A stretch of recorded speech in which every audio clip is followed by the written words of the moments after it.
1911 সাল। একটা ছোট কাঠের বাক্স, তার মধ্যেই নাকি লুকিয়ে আছে এক আদিম আতঙ্ক। কোনোভাবে সে বাক্স খুলে গেলেই নাকি ঘনিয়ে আসবে ভয়াবহ এক বিপদ। হরদইয়ের মূর্তি কি সত্যি জাগ্রত? ধীরে ধীরে কোন অন্ধকার গ্রাস করতে চলেছে পরীকে? জাগতে চলেছে কোন আদিম শয়তান? এই সকল প্রশ্নের উত্তর পাবেন আজকের এই গল্পে। আমাদের আজকের নিবেদন লেখক অর্ক পৈতণ্ডীর কলমে করাল সমন গল্পের প্রথম পর্ব।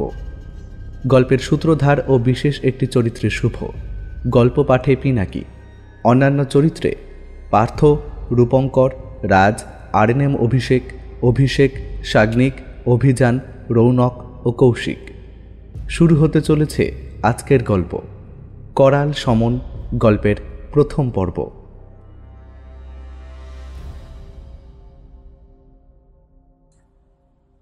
কি মিষ্টি কে জানে, বেশ ভালো খেতে। পরি এবার একটা বড় কামড় দিল। মিষ্টিটা এ তল্লাটের তো নয়, অবশ্য সামনের চেয়ারে বসা বুড়োটাও এ তল্লাটের নয়। খুব সম্ভবত এই মিষ্টি বুড়োরই আনা। পরি বাকি মিষ্টি মুখে চালান করে দিয়ে জিজ্ঞাসু চোখে বুড়োর দিকে তাকালো। তাকে শুধু শুধু মিষ্টি খাওয়ার জন্য ডাকা হয়নি, কিছু কাজও আছে নিশ্চয়ই। আর চৌধুরী বাড়ির কাজ যখন, কিছু প্রাপ্তিযোগেরও আশা করা যায় বই কি। বুড়ো মন দিয়ে পরীর খাওয়া দেখছিল। এবার বলল, তা কি নাম তোমার? পরি। বুড়ো ধমকে উঠল। পরি? পরি আবার কি? একটা হট্টা কাট্টা জোয়ান মরদ ছেলের নাম পরি? পুরো নাম বলো, পুরো নাম কি? পরি ঢোক গিলে বলল, পরীক্ষিত। ইস, অমন নামের কি দুর্দশা করেছো দেখো। যাই হোক, তা পরীক্ষিত কে ছিলেন জানো? পরি দুদিকে মাথা নাড়ল। জানে না। চণ্ডী মন্দিরের ঠাকুর মশাইয়ের রাখা নাম, তার কোনোদিনই পছন্দ নয়, বড্ড কঠিন। ছোটবেলায় লিখতে গিয়ে হ্রস্বই আর দীর্ঘই গুলিয়ে যেত। পণ্ডিত মশাই লক্ষণ চিমটি দিতেন। বুড়ো চেয়ারে গা এলিয়ে দিয়ে বলল, পরীক্ষিত ছিলেন অর্জুনের পৌত্র। পৌত্র জানো তো, যাকে আমরা বলি নাতি। পাণ্ডবরা মহাপ্রস্থানের পথে যাওয়ার আগে রাজ্যভার এই পরীক্ষিতের উপরেই দিয়ে যান। পরি অধৈর্য হয়। মহাভারতের প্যাঁচাল বেড়ে বসেছে বুড়ো। আসল প্রসঙ্গে কখন আসবে কে জানে। চৌধুরীদের বাড়িটা চৌচালা, মাথায় বানাড়িপাড়ার টালি। গ্রামে এই একটি মাত্র চৌচালা বাড়ি, বাকি বেশিরভাগই দোচালা আর একচালা। সেভাবে দেখতে গেলে দোচালা বাড়ির সঙ্গে চৌচালা বাড়ির গঠনগত পার্থক্য অবশ্য খুবই কম। সেখানে দুটো বাড়তি চালা ব্যবহার করে বারান্দা বানানো হয়। তারাও এখন সেই বারান্দাতেই বসে আছে, বাড়ির পশ্চিম দিকে। বুড়ো একটা পালিশ করা বাদামি কাঠের চেয়ারে, পরি মেঝেতে। বুড়ো বাগানের নিম গাছটার দিকে চেয়ে কি যেন ভাবছে। পরি গলা খাঁকারি দিল হালকা করে। বুড়ো চটকা ভেঙে জিজ্ঞেস করল, মিষ্টিটা ভালো ছিল? পরি অনেকটা ঘাড় কাত করে হ্যাঁ বলল। এর আগে একবার গৌর নদীর দই খেয়েছিল সে, খাসা জিনিস। তারপরেই এই সন্দেশ থাকবে। তার 20 বছরের জীবনে খাওয়া সেরা 2 খাবার। বুড়োর মুখ হাসি হাসি হলো। ওটা হুগলির গুপ্তি পাড়ার বিখ্যাত সন্দেশ, এখানে পাবে না ও জিনিস। আমাদের পেনেটিতে এখন ওই সন্দেশ বানাচ্ছে। কলকাতায় চলছেও খুব। কলকাতা নাম শুনেছ তো? আবার মাথা নাড়ল পরি। শুনেছে। এবার ওর কাছে পরিষ্কার হলো কেন বুড়োর কথা এখানকার লোকেদের মতো নয়। বুড়ো কলকাতার লোক, কিন্তু চৌধুরীদের সঙ্গে কি সম্পর্ক? চৌধুরীরা গ্রামের সবচেয়ে অবস্থাপন্ন পরিবার, ওদের জ্ঞাতি গোষ্ঠীও অনেক। বুড়ো বোধহয় তাদেরই কেউ। বুড়োর পরনে সাধারণ ধুতি পাঞ্জাবি, তবু সে যে একজন কেউকেটা মানুষ সেটা দিব্যি বুঝতে পারছিল পরি। বুড়োর সঙ্গে চৌধুরী বাড়ির লোকেদের ব্যবহার মারাত্মক রকমের মোলায়েম। ক্ষমতাবান মানুষ না হলে এমন ব্যবহার পেত না। আর কে না জানে পয়সাই আসল ক্ষমতা। অতএব এ লোক নির্ঘাত বড় লোক। বুড়ো একটু দ্বিধাগ্রস্ত গলায় বলল, তোমাকে আমার একটা কাজ করে দিতে হবে, সেজন্যই তোমায় ডাকা। আসলে কাজটা এমন যে সেটা কিভাবে বলবো। আচ্ছা, তুমি কি আর দুটো সন্দেশ খাবে? পরিপ্রমাদ গুণে এত মিষ্টি খাওয়াতে চাইছে মানে কাজটা নিঃসন্দেহে কঠিন। কিন্তু কি কাজ? চিন্তা সরিয়ে পরীর মনে চোরা কৌতূহল জাগলো। বলল, আর খাবো না কর্তা, আপনি কন কি কাম? বুড়ো স্থির চোখে ওর দিকে চেয়ে রইল কিছুক্ষণ, তারপর বলল, শুনেছি তোমার খুব সাহস। রাত বিরেতে একা একা নাকি শ্মশানে মশানে ঘুরে বেড়াও। একবার নাকি একাই মরা ছুঁয়ে অনেকক্ষণ বসেছিলে। মাথা নাড়ল পরি। কোনো কথাটাই মিথ্যা নয়। গতবারের শীতে যখন এই চৌধুরীদের বুড়ো ঠাকুরদা মারা গেল, তখন সে একাই ফাঁকা শ্মশানে মরা ছুঁয়ে বসেছিল। তবে সেটা শুধু সাহসের জন্য নয়, তার দুদিন আগে গাছ থেকে পড়ে গিয়ে ওর হাতে একটা চোট লাগে, তাই ওকে মরার পাশে বসিয়ে বাকিরা গিয়েছিল কাঠ কাটতে। পরীর গায়ে খুব জোর, হাত ঠিক থাকলে অন্য কাউকে বসিয়ে ওকে কাঠ কাটতেই নিয়ে যেত সবাই। তবে সেক্ষেত্রে একটা অসুবিধে হতো, আকাশে চাঁদ না থাকলে প্রায় কেউই একা মরা ছুঁয়ে বসতে চায় না, তার সঙ্গে অন্তত একজনকে রেখে যেতে হতো। তখন কাঠ কাটার দলে লোক কমে যেত। তবে শ্মশানে ঘুরে বেড়াবার কথাটা অবশ্য পুরোপুরি ঠিক নয়। সে অকারণে যায় না, গ্রামের শ্মশানে কোনো সাধু টাধু এলে তবেই যায়। এর পিছনে অবশ্য অন্য কাহিনী আছে। পরীর বাবা দীর্ঘদিন ধরে নিখোঁজ। তখন পরীর কত বয়স হবে, 3 কিংবা 4। বাবার মুখটাও এখন ভালো করে মনে করতে পারে না সে। মা মারা গেছে জন্মের সময়। পরী বলতে গেলে তার পিসির বাড়িতে মানুষ। তার বয়স যখন 10-এর কাছাকাছি, তখন পরীর পিসেমশাইয়ের এক ভাই, যিনি মুঙ্গের না কোথায় একটা থাকেন, তিনি পরীদের গ্রামে এলেন বেড়াতে। অনেকদিন পরে এসেছেন। পরীর বাবার নিখোঁজ হওয়ার খবর শুনে আকাশ থেকে পড়লেন। গোল্লা গোল্লা চোখ করে বললেন, নিখোঁজ? কি বলছো? আরে গত বছর গারোয়ালের দিকে গেছলুম। কনক চৌরি থেকে কিছু দূরে একটা মন্দির আছে, কার্তিক স্বামী মন্দির। সেখান থেকে হিমালয়ের ধবধবে চূড়ো দেখা যায় ছবির মতো। সেই মন্দিরের বারান্দায় যেন দেখলুম গোপাল বসে আছে। কথা বলতুম, কিন্তু ওই বড় বড় চুলদারি দেখে না একটু ঘাবড়ে গেলুম। ভাবলুম পাহাড় টাহাড় দেখে নিয়ে পরে কাছাকাছি গিয়ে একটু নিশ্চিত হয়ে নিয়ে তবে কথা বলবো। তো বাবাজিকে পরে আর খুঁজেই পেলুম না। এই তোমরা পারলে একবার ওদিকটায় খবর নিও তো। হ্যাঁ, তখন যদি জানতুম। সেই থেকে পরীর কেমন যেন রোগ চেপে গেল। গ্রামের শ্মশানে কোনো সাধু টাধু এলেই সে চুপচাপ গিয়ে তাদের দেখে আসে। বাবাকে চিনতে অসুবিধে হবে না। পিসি বলে বাবার মুখ নাকি ওর কেটে বসানো। শুধু বাবার কপালের বাঁ দিকে একটা জৌড়ুল আছে। পরী আয়নার সামনে দাঁড়িয়ে নিজের মুখে বড় বড় দাড়ি গোঁফ কল্পনা করে নেয়, আর মাথায় জটা। কপালের বাঁ দিকে একটা জৌড়ুলও যোগ করে। কিন্তু দুঃখের বিষয়, এখনো পর্যন্ত এরকম কাউকে সে খুঁজে পায়নি। 2-1 সাধুর সঙ্গে বন্ধুত্ব পাতিয়ে খবরাখবর নেওয়ার চেষ্টা করেছে, কিন্তু সেরকম কোনো লাভ হয়নি। শোনো, আমি তোমায় একটা অদ্ভুত কাজ দেব। যদি করতে পারো 10টি টাকা নগদ পাবে। আমার একজন সাহসী লোক দরকার, কারণ কাজটা করতে গিয়ে ভয় পেতে পারো, ভীষণ ভয়। হয়তো হয়তো প্রাণ সংশয় হতে পারে, সে বিষয়ে অবশ্য আমি নিশ্চিত নই। তবে সব খারাপ সম্ভাবনার কথাই মাথায় রাখা ভালো, তাই নয় কি? এবার ভেবে দেখো তুমি এমন কাজ করবে কি না। তুমি রাজি হলে আমি তোমাকে পুরো ঘটনাটা খুলে বলবো।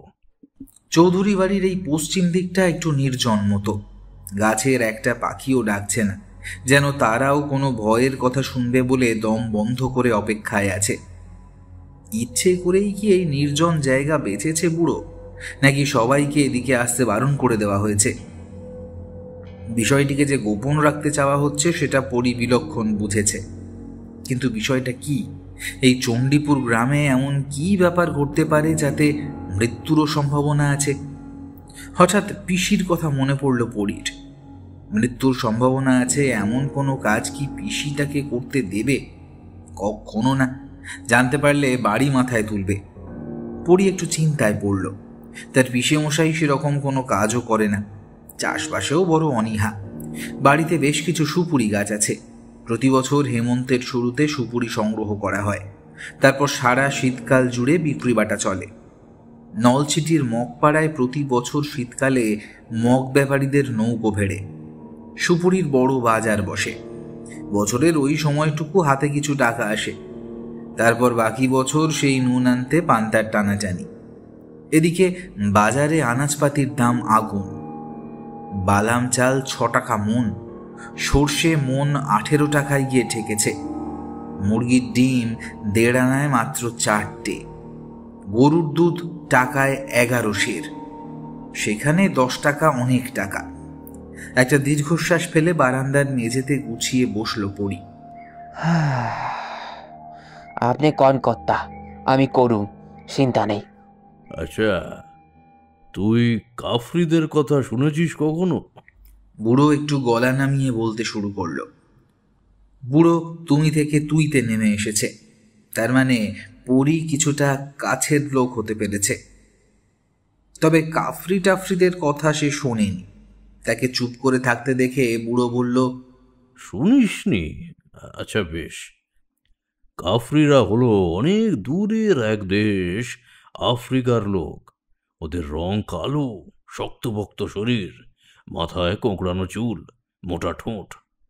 আজ থেকে 80-90 বছর আগেও ওদের ধরে নিয়ে আসতো সাহেবরা। ধৈরান্ত কেন? কেন আবার? বিক্রি করবে বলে। ওরা খুব পরিশ্রমী হতো। শহরের পয়সাওয়ালা লোকেরা ওদের কিনে নিয়ে গিয়ে বাড়ির কাজ করাতো। সারা পৃথিবীতে ওদের কদর খুব ছিল। ওদের বলতো কৃতদাস, যাকে বলে ওই কেনা গোলাম, বুঝলি? আমাদের বাংলার বহু জায়গায় একসময় গোলাম কেনা বেচা হতো। পরি শুনছে, তবে ব্যাপারটা ঠিক বোধগম্য হচ্ছে না। বুড়ো এবার প্রসঙ্গ বদলালো। এবারই আমার বাবার মামা বাড়ি। আমার ঠাকুমা এই চৌধুরী বাড়িরই মেয়ে। এই চৌধুরীদের মতোই আমার ঠাকুরদার পূর্বপুরুষেরও ছিল লবণের ব্যবসা। সেই সূত্রেই 2 বাড়ির আলাপ। ঠাকুরদা সে ব্যবসা আরও বাড়িয়েছিলেন। কলকাতা শহরে গভর্নমেন্টের লবণের যে পাবলিক সেল হতো, তার অন্যতম এজেন্ট ছিলেন তিনি। এছাড়াও আরও 5 রকমের ব্যবসা ছিল তার। ঠাকুরদা ছিলেন খুব রাগী মানুষ। মনে আছে, ছোটবেলায় আমরা ভাই বোনেরা খুবই ভয় পেতাম ঠাকুরদাকে। তবে শেষ বয়সে ঠাকুরদা একেবারে অন্যরকম হয়ে যান। হাসি খুশি, প্রচুর কথা বলতেন। আর বড় নাতি বলেই বোধ হয় আমাকে একটু বেশি ভালোবাসতেন। আচ্ছা, এই পর্যন্ত তো শুনলি। এরপরে তোকে যে কথাগুলো বলবো সেসব আমার ঠাকুরদার কাছেই শোনা। শোন তবে। বুড়ো একটু চুপ করে যেন কথা গুছিয়ে নিল, তারপর বলতে শুরু করলো। প্রায় 90 বছর আগেকার ঘটনা। তোকে তো বললাম, লবণ ছাড়াও আমার ঠাকুরদা 5 রকমের কারবার করতেন। তার মধ্যে চাল আর চিনিও ছিল। কলকাতার 4 ক্রোশ উত্তরে পেনেটিতে ছিল ঠাকুরদার চালের ব্যবসা। চিনিটা ছিল পেনেটির পাশেই, শোভাবাজারের রাজাদের জমিদারি মৌজা সুখচরে। সুখচরে তৈরি হতো খেজুর গুড়ের লাল চিনি। ব্যবসার কাজে সুবিধা হবে বলে ঠাকুরদা একটা বাড়ি বানিয়ে রেখেছিলেন পেনেটিতে, গঙ্গার ধারে। চারিদিকে অনেক গাছপালা। বাড়ির পিছন দিকে ঘাট নেমে গেছে গঙ্গায়। সুতানুটির বাড়ি থেকে ঠাকুরদা মাঝে মাঝে চলে আসতেন পেনেটিতে। কয়েকটা দিন কাটিয়েও যেতেন। বাকি সময় সে ব্যবসা দেখাশোনা করতেন ঠাকুরদার ছোট ভাই আর দীনদয়াল নামক স্থানীয় একজন। ঠাকুরদা ছিল পড়ার নেশা। পেনেটি যাওয়ার সময় সঙ্গে করে পত্রপত্রিকাও নিয়ে যেতেন। সেদিনও তিনি বারান্দায় বসে সমাচার দর্পণের পাতা উল্টাচ্ছিলেন। বাংলায় এই প্রথম এমন কাগজ বেরোচ্ছে। ঠাকুরদা কাগজ হাতে নিয়ে আগে বইয়ের খবর খুঁজতেন, আর বাঘের খবর টবর থাকলে এড়িয়ে যেতেন। সে সময় কলকাতার আশেপাশে বাঘের উপদ্রব ছিল খুব। ঠাকুরদা বাইরে টাপুটে মানুষ হলে কি হবে, ভিতরে ভিতরে ছিলেন খুব ভীতু। সেদিন অবশ্য প্রথমে বইয়ের খবরই মিলল।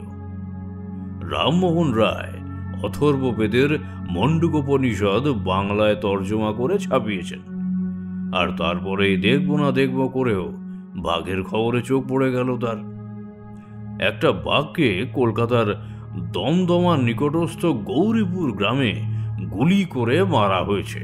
সে হতভাগা সুন্দরবন ছেড়ে সুঁড়িটোলা, বাঘমারি আর ওই বেলগাছি গ্রাম পেরিয়ে গৌরীপুরে এসে এক স্ত্রী লোককে ধরে খেয়েছিল।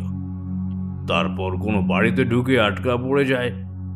দমদমার সাহেবরা এসে তাকে গুলি করে মারে। যাক, তাও ভালো মরেছে, নইলে দমদমা থেকে সুতনুটি আসতে তার কতক্ষণ। এতটা বলে বুড়ো থামল।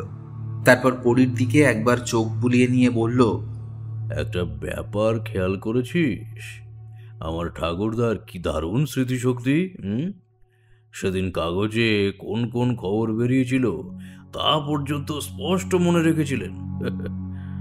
আবার এরকমও হতে পারে বাকি ঘটনাগুলো মিলে তার মনে এমন ছাপ ফেলেছিল যে সারাদিন কি কি করেছিলেন তার পুরোটাই মনে থেকে গিয়েছিল ছবির মতো। পরী মনে মনে হাসল। স্মৃতিশক্তির কথাই যদি হয় তাহলে নাতি ও ঠাকুরদার চেয়ে কিছু কম যায় না। দিব্যি গল্পের মতো বলে যাচ্ছে। নুনের ব্যবসার সঙ্গে স্মৃতিশক্তিটাও বোধহয় এরা উত্তরাধিকার সূত্রে পায়। বুড়ো আবার শুরু করল। এমন সময় দারোয়ান রামলাল কোত্থেকে একটা কাফরি ছেলেকে ধরে নিয়ে এলো। ছেলেটা নাকি বাড়ির পেছনের দিকের বাগানে ঘুরঘুর করছিল। রামলাল তার হাত পিছমোড়া করে ধরে রেখেছে। ছেলেটার রোগা ভোগা চেহারা, কিন্তু চোখ দুটো মায়া ভরা। কপালের পাশে একটা লম্বা কাটা দাগ, হাতে পায়ে কিছু পোড়া শিলের নিশান। ঠাকুরদা এক নজর দেখেই বুঝলেন ছেলেটা কারো কৃতদাস। তখন এরকম মাঝে মধ্যেই হতো।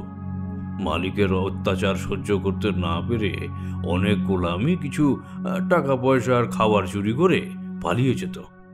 এ ছেলেও নির্ঘাত তাই করেছিল। এখন বোধহয় টাকা আর খাবার ফুরিয়েছে, তাই চুরির ধান্দায় আছে।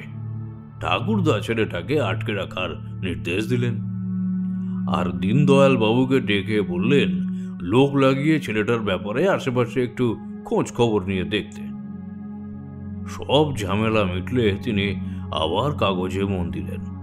সমাচার দর্পণ রেখে এবার ক্যালকাটা গেজেট। ঠাকুরদা ইংরেজি খুব ভালো জানতেন, মানে ইংরেজদের সঙ্গে কাজ করতে করতেই শিখে নিয়েছিলেন। ইংরেজি কাগজ পড়ে ভাষাটাকে বোধহয় আরো সানিয়ে নিতে চাইতেন। কিন্তু ক্যালকাটা গেজেটের কয়েকটা পাতা উল্টোতেই ঠাকুরদার চক্ষু চড়ক গাছ। চীনে বাজারের এক সাহেব মিস্টার রবার্ট ডানকান বিজ্ঞাপন দিয়েছেন তার বাড়ি থেকে ইন্দে নামে এক কাফরি কৃতদাস পলাতক। বয়স 14, কপালে কাটা দাগ, হাতে পায়ে পোড়া সিল। কেউ যদি খবর দিতে পারে তাহলে 50 টাকার নগদ পুরস্কার মিলবে। ঠাকুরদার সঙ্গে সঙ্গে চীনে বাজারে খবর পাঠালেন। পরদিনই একটা এক্কা গাড়িতে চড়ে দুটো হাট্টা কাট্টা লোককে সঙ্গে নিয়ে ডানকান সাহেবের এক গোমস্তা পেনেটির বাড়িতে এসে হাজির। ঠাকুরদার এবার বিবেক দংশন হলো। হয়তো বাচ্চাটার উপর এরা অকথ্য অত্যাচার করবে, তাতে অবশ্য কারোর কিছু বলার নেই। কৃতদাসের উপর সব রকম অত্যাচার করা যায়, তবে যতটা ভেবেছিলেন ততটা হলো না। সামান্য চড়চাপড় লাগিয়ে ছেলেটাকে বেঁধে ফেললো ওরা। চীনে বাজার থেকে পেনেটি অবধি আসতেই বোধহয় ছেলেটার সব দম ফুরিয়ে গেছে। তাকে গাড়িতে তোলার সময় কোনো ঝটাপটি সে করল না। গোমস্তাটি খুব দুঃখী গলায় বলল, মারধর করা বারণ, নইলে এতক্ষণে চাপকে পিঠের ছাল তুলে নিতাম। সাহেব একে বিক্রি করে দিচ্ছে, খদ্দের ঠিক হয়ে গেছে, এখন চোট পেলে দাম কমে যাবে। ঠাকুরদার কৌতূহল হলো, তা বিক্রি করছে কেন? সাহেব দেশে ফিরে যাচ্ছে বলে। শুনেছি বিলেতে নাকি গোলাম রাখা যায় না। এইবার ঠাকুরদারও মনে পড়ল সমাচার দর্পণে কিছুদিন আগেই একটা খবর পড়েছিলেন।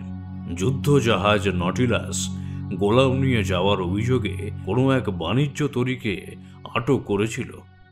ইংল্যান্ডে নাকি বেশ কয়েক বছর হলো কৃতদাস ব্যবস্থা উঠে গেছে। উইলবার ফোর্স না কোনো এক সাহেব খুব আন্দোলন করেছেন গোলামি প্রথার বিরুদ্ধে। অথচ এই দেশেই সব চলছে একবার রম রমিয়ে।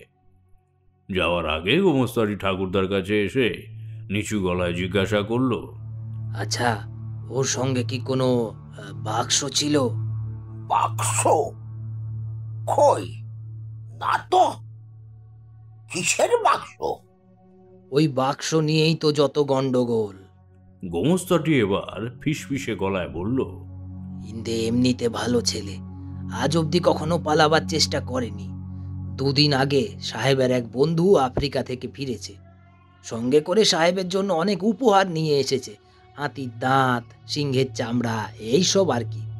সেই উপহারের মধ্যে একটা বাক্সও ছিল, ছোট কাঠের বাক্স, ডালার ওপর লতা পাতার কারুকার্য করা, আর তার মাঝে একটা মড়ার খুলি খোদাই করা।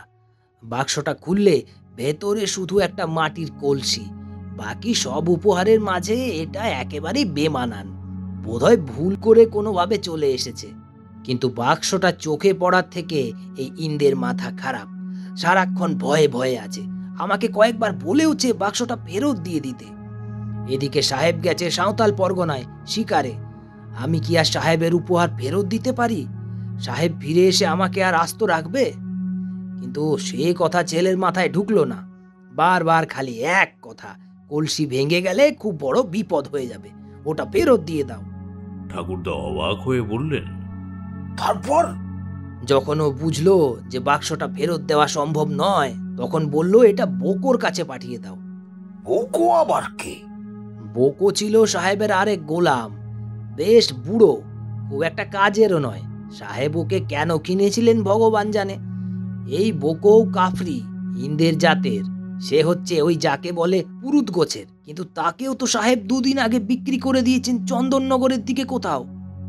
এই হতচ্ছাড়া বোধহয় সে বোকোর খোঁজে এই হাঁটা লাগিয়েছিল বাক্সটা নিয়ে।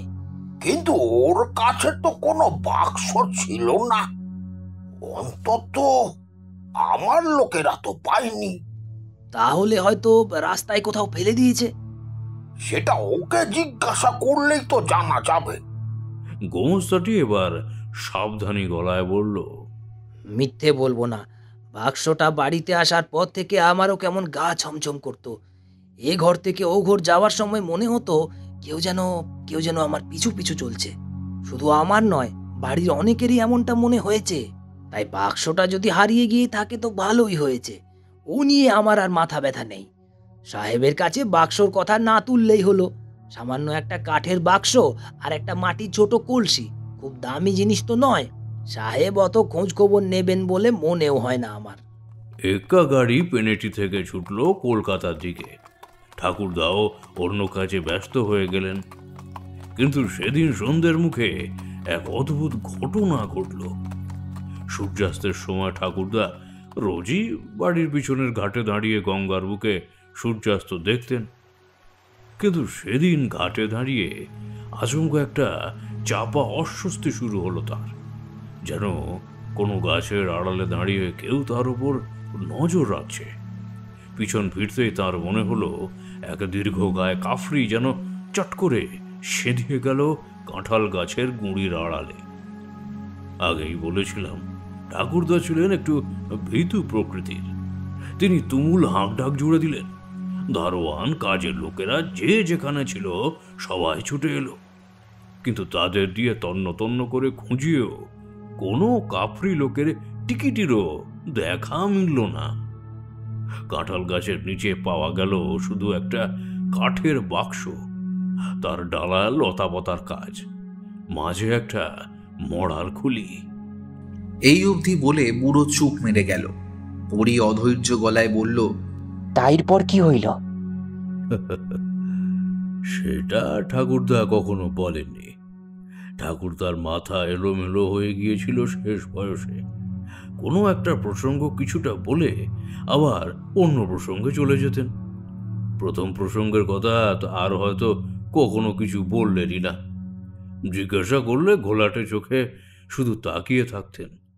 বুঝতে পারতাম মনে করার চেষ্টা করছেন, কিন্তু মনে করতে পারছেন না, কষ্ট হচ্ছে। তাই আমরাও আর চাপ দিতাম না, কিন্তু যতটুকু বলতেন খুঁটিনাটি কিছুই বাদ যেত না। এমনই আশ্চর্য তার স্মৃতিশক্তি ছিল। তাইলে বাস্কটার কথা আর জানা যায় না? পরি অবাক হলো। এ কেমন গল্প? মুড়ো আছে, লেজা নেই। জানা না গেলে তো বেঁচে যেতাম রে। আর তার হলো কই? কয়েক সপ্তাহ আগে সুতানুটির বাড়িতে দুপুরবেলা ঘুমোচ্ছি। দুপুরে কিন্তু আমি ঘুমোই না। সেদিন যে কি হয়েছিল, যাই হোক, সেদিন ঘুমিয়ে ঘুমিয়ে আমি একটা কাফরি লোককে স্বপ্নে দেখলাম। কোন কি? হ্যাঁ, কোনো একটা নদীর ধার, কুয়াশা ঘেরা, পাশে একটা ভাঙা মন্দির। আশ্চর্যের ব্যাপার, এই জায়গাটা আমার চেনা। মন্দিরের সারা গায়ে বড় বড় গাছ গজিয়েছে। বেশ খানিকটা অংশ তলিয়ে গেছে নদীর গর্ভে। বাকি যেটুকু আছে সেখানে একটা ভাঙা শ্যাওলা ধরা ইটের স্তূপের উপর দাঁড়িয়ে রয়েছে লোকটা, আর আমাকে আকারে ইঙ্গিতে মন্দিরের একটা বিশেষ জায়গা দেখাচ্ছে। একই স্বপ্ন পরপর দুদিন দেখলাম, পরপর দুদিন। ব্যাস, আমি আর সময় নষ্ট করিনি। কলকাতা থেকে খুলনায় এসে সেখান থেকে সোজা বরিশাল। এবার প্রশ্ন হচ্ছে যে চণ্ডীপুরে সারা জীবনে আমি হয়তো সাকুল্যে 5 বারও আসিনি, সেখানে এই বুড়ো বয়সে দৌড়ে এলাম কেন? পরি চুপ করে আছে। সে জানে বুড়ো নিজেই এর উত্তর দেবে। বুড়ো বলল, তুই নৌজি মন্দিরটা দেখেছিস নিশ্চয়ই? পরি একটু থমকালো। নৌজি মন্দির সে দেখেছে। তাদের গ্রামের ছোট খাল যেখানে কালিজিরা নদীর সঙ্গে মিশেছে, সেইখানে একটা ভাঙা মন্দির আছে। গ্রামের লোকেরা বলে নৌজি মন্দির। হ্যাঁ, রাজা দনুজ মর্দনের নাম শুনেছিস কখনো? শুনিসনি? যাই হোক, এই দনুজ মর্দন ছিলেন এখানকার প্রথম রাজা। তখন অবশ্য জায়গাটার নাম ছিল চন্দ্রদ্বীপ। সে বহু বছর আগেকার কথা। অনেকে বলেন দনুজ মর্দন বলে আসলে কেউই ছিলেন না, সবই নাকি গল্প। আবার অনেকে বলেন তিনি ছিলেন রাজা লক্ষণ সেনের নাতি। কথিত আছে সেই দনুজ মর্দন চন্দ্রদ্বীপে বেশ কিছু মন্দির বানিয়েছিলেন। সেগুলোকে অনেকেই নৌচি মন্দির বলতো।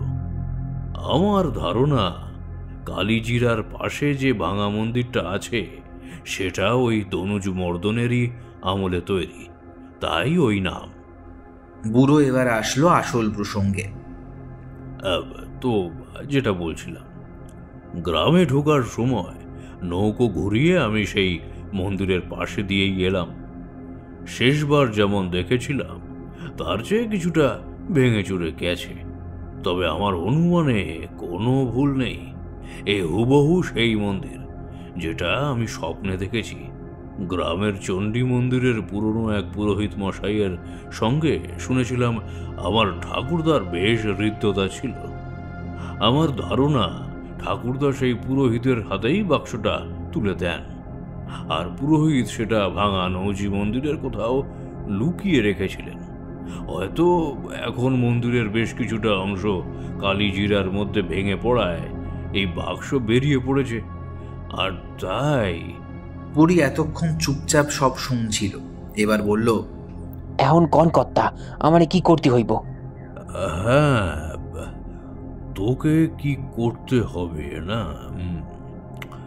হ্যাঁ, তোকে প্রথমেই যেটা করতে হবে সেটা হলো ওই ভাঙা মন্দিরে গিয়ে বাক্সটাকে খুঁজে বের করতে হবে, বুঝলি? তারপর সেটা আবার আগের মতোই মাটি চাপা দিয়ে দিতে হবে ভালো করে। এমনভাবে চাপা দিবি যেন পুরো মন্দির নদীর তলায় চলে গেলেও সেই বাক্স বেরিয়ে না আসে।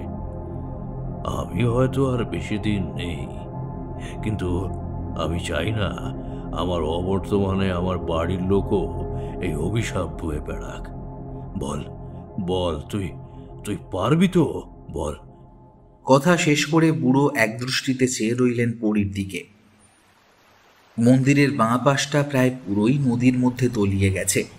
ছোট ছোট ইটের স্তূপ ছড়িয়ে রয়েছে ইতিউতি, কোনো কোনো জায়গায় বেশ ঝোপঝাড়। এই জায়গাটা সাপের আড্ডা, সবাই এড়িয়ে চলে। কোদালটাকে উল্টো করে ধরে লাঠির আগা দিয়ে সাবধানে ঝোপ সরিয়ে পা রাখছে পরী। টাকা বড় বালাই। 10 টাকা এইমাত্র পিসির হাতে দিয়ে কোদালটা তুলে নিয়ে বাড়ি থেকে বেরিয়ে এসেছে সে। এখন সাপ থাক আর বাঘ থাক, কাজটা তাকে করতেই হবে। বুড়ো পুরোটাই আগাম দিয়েছে।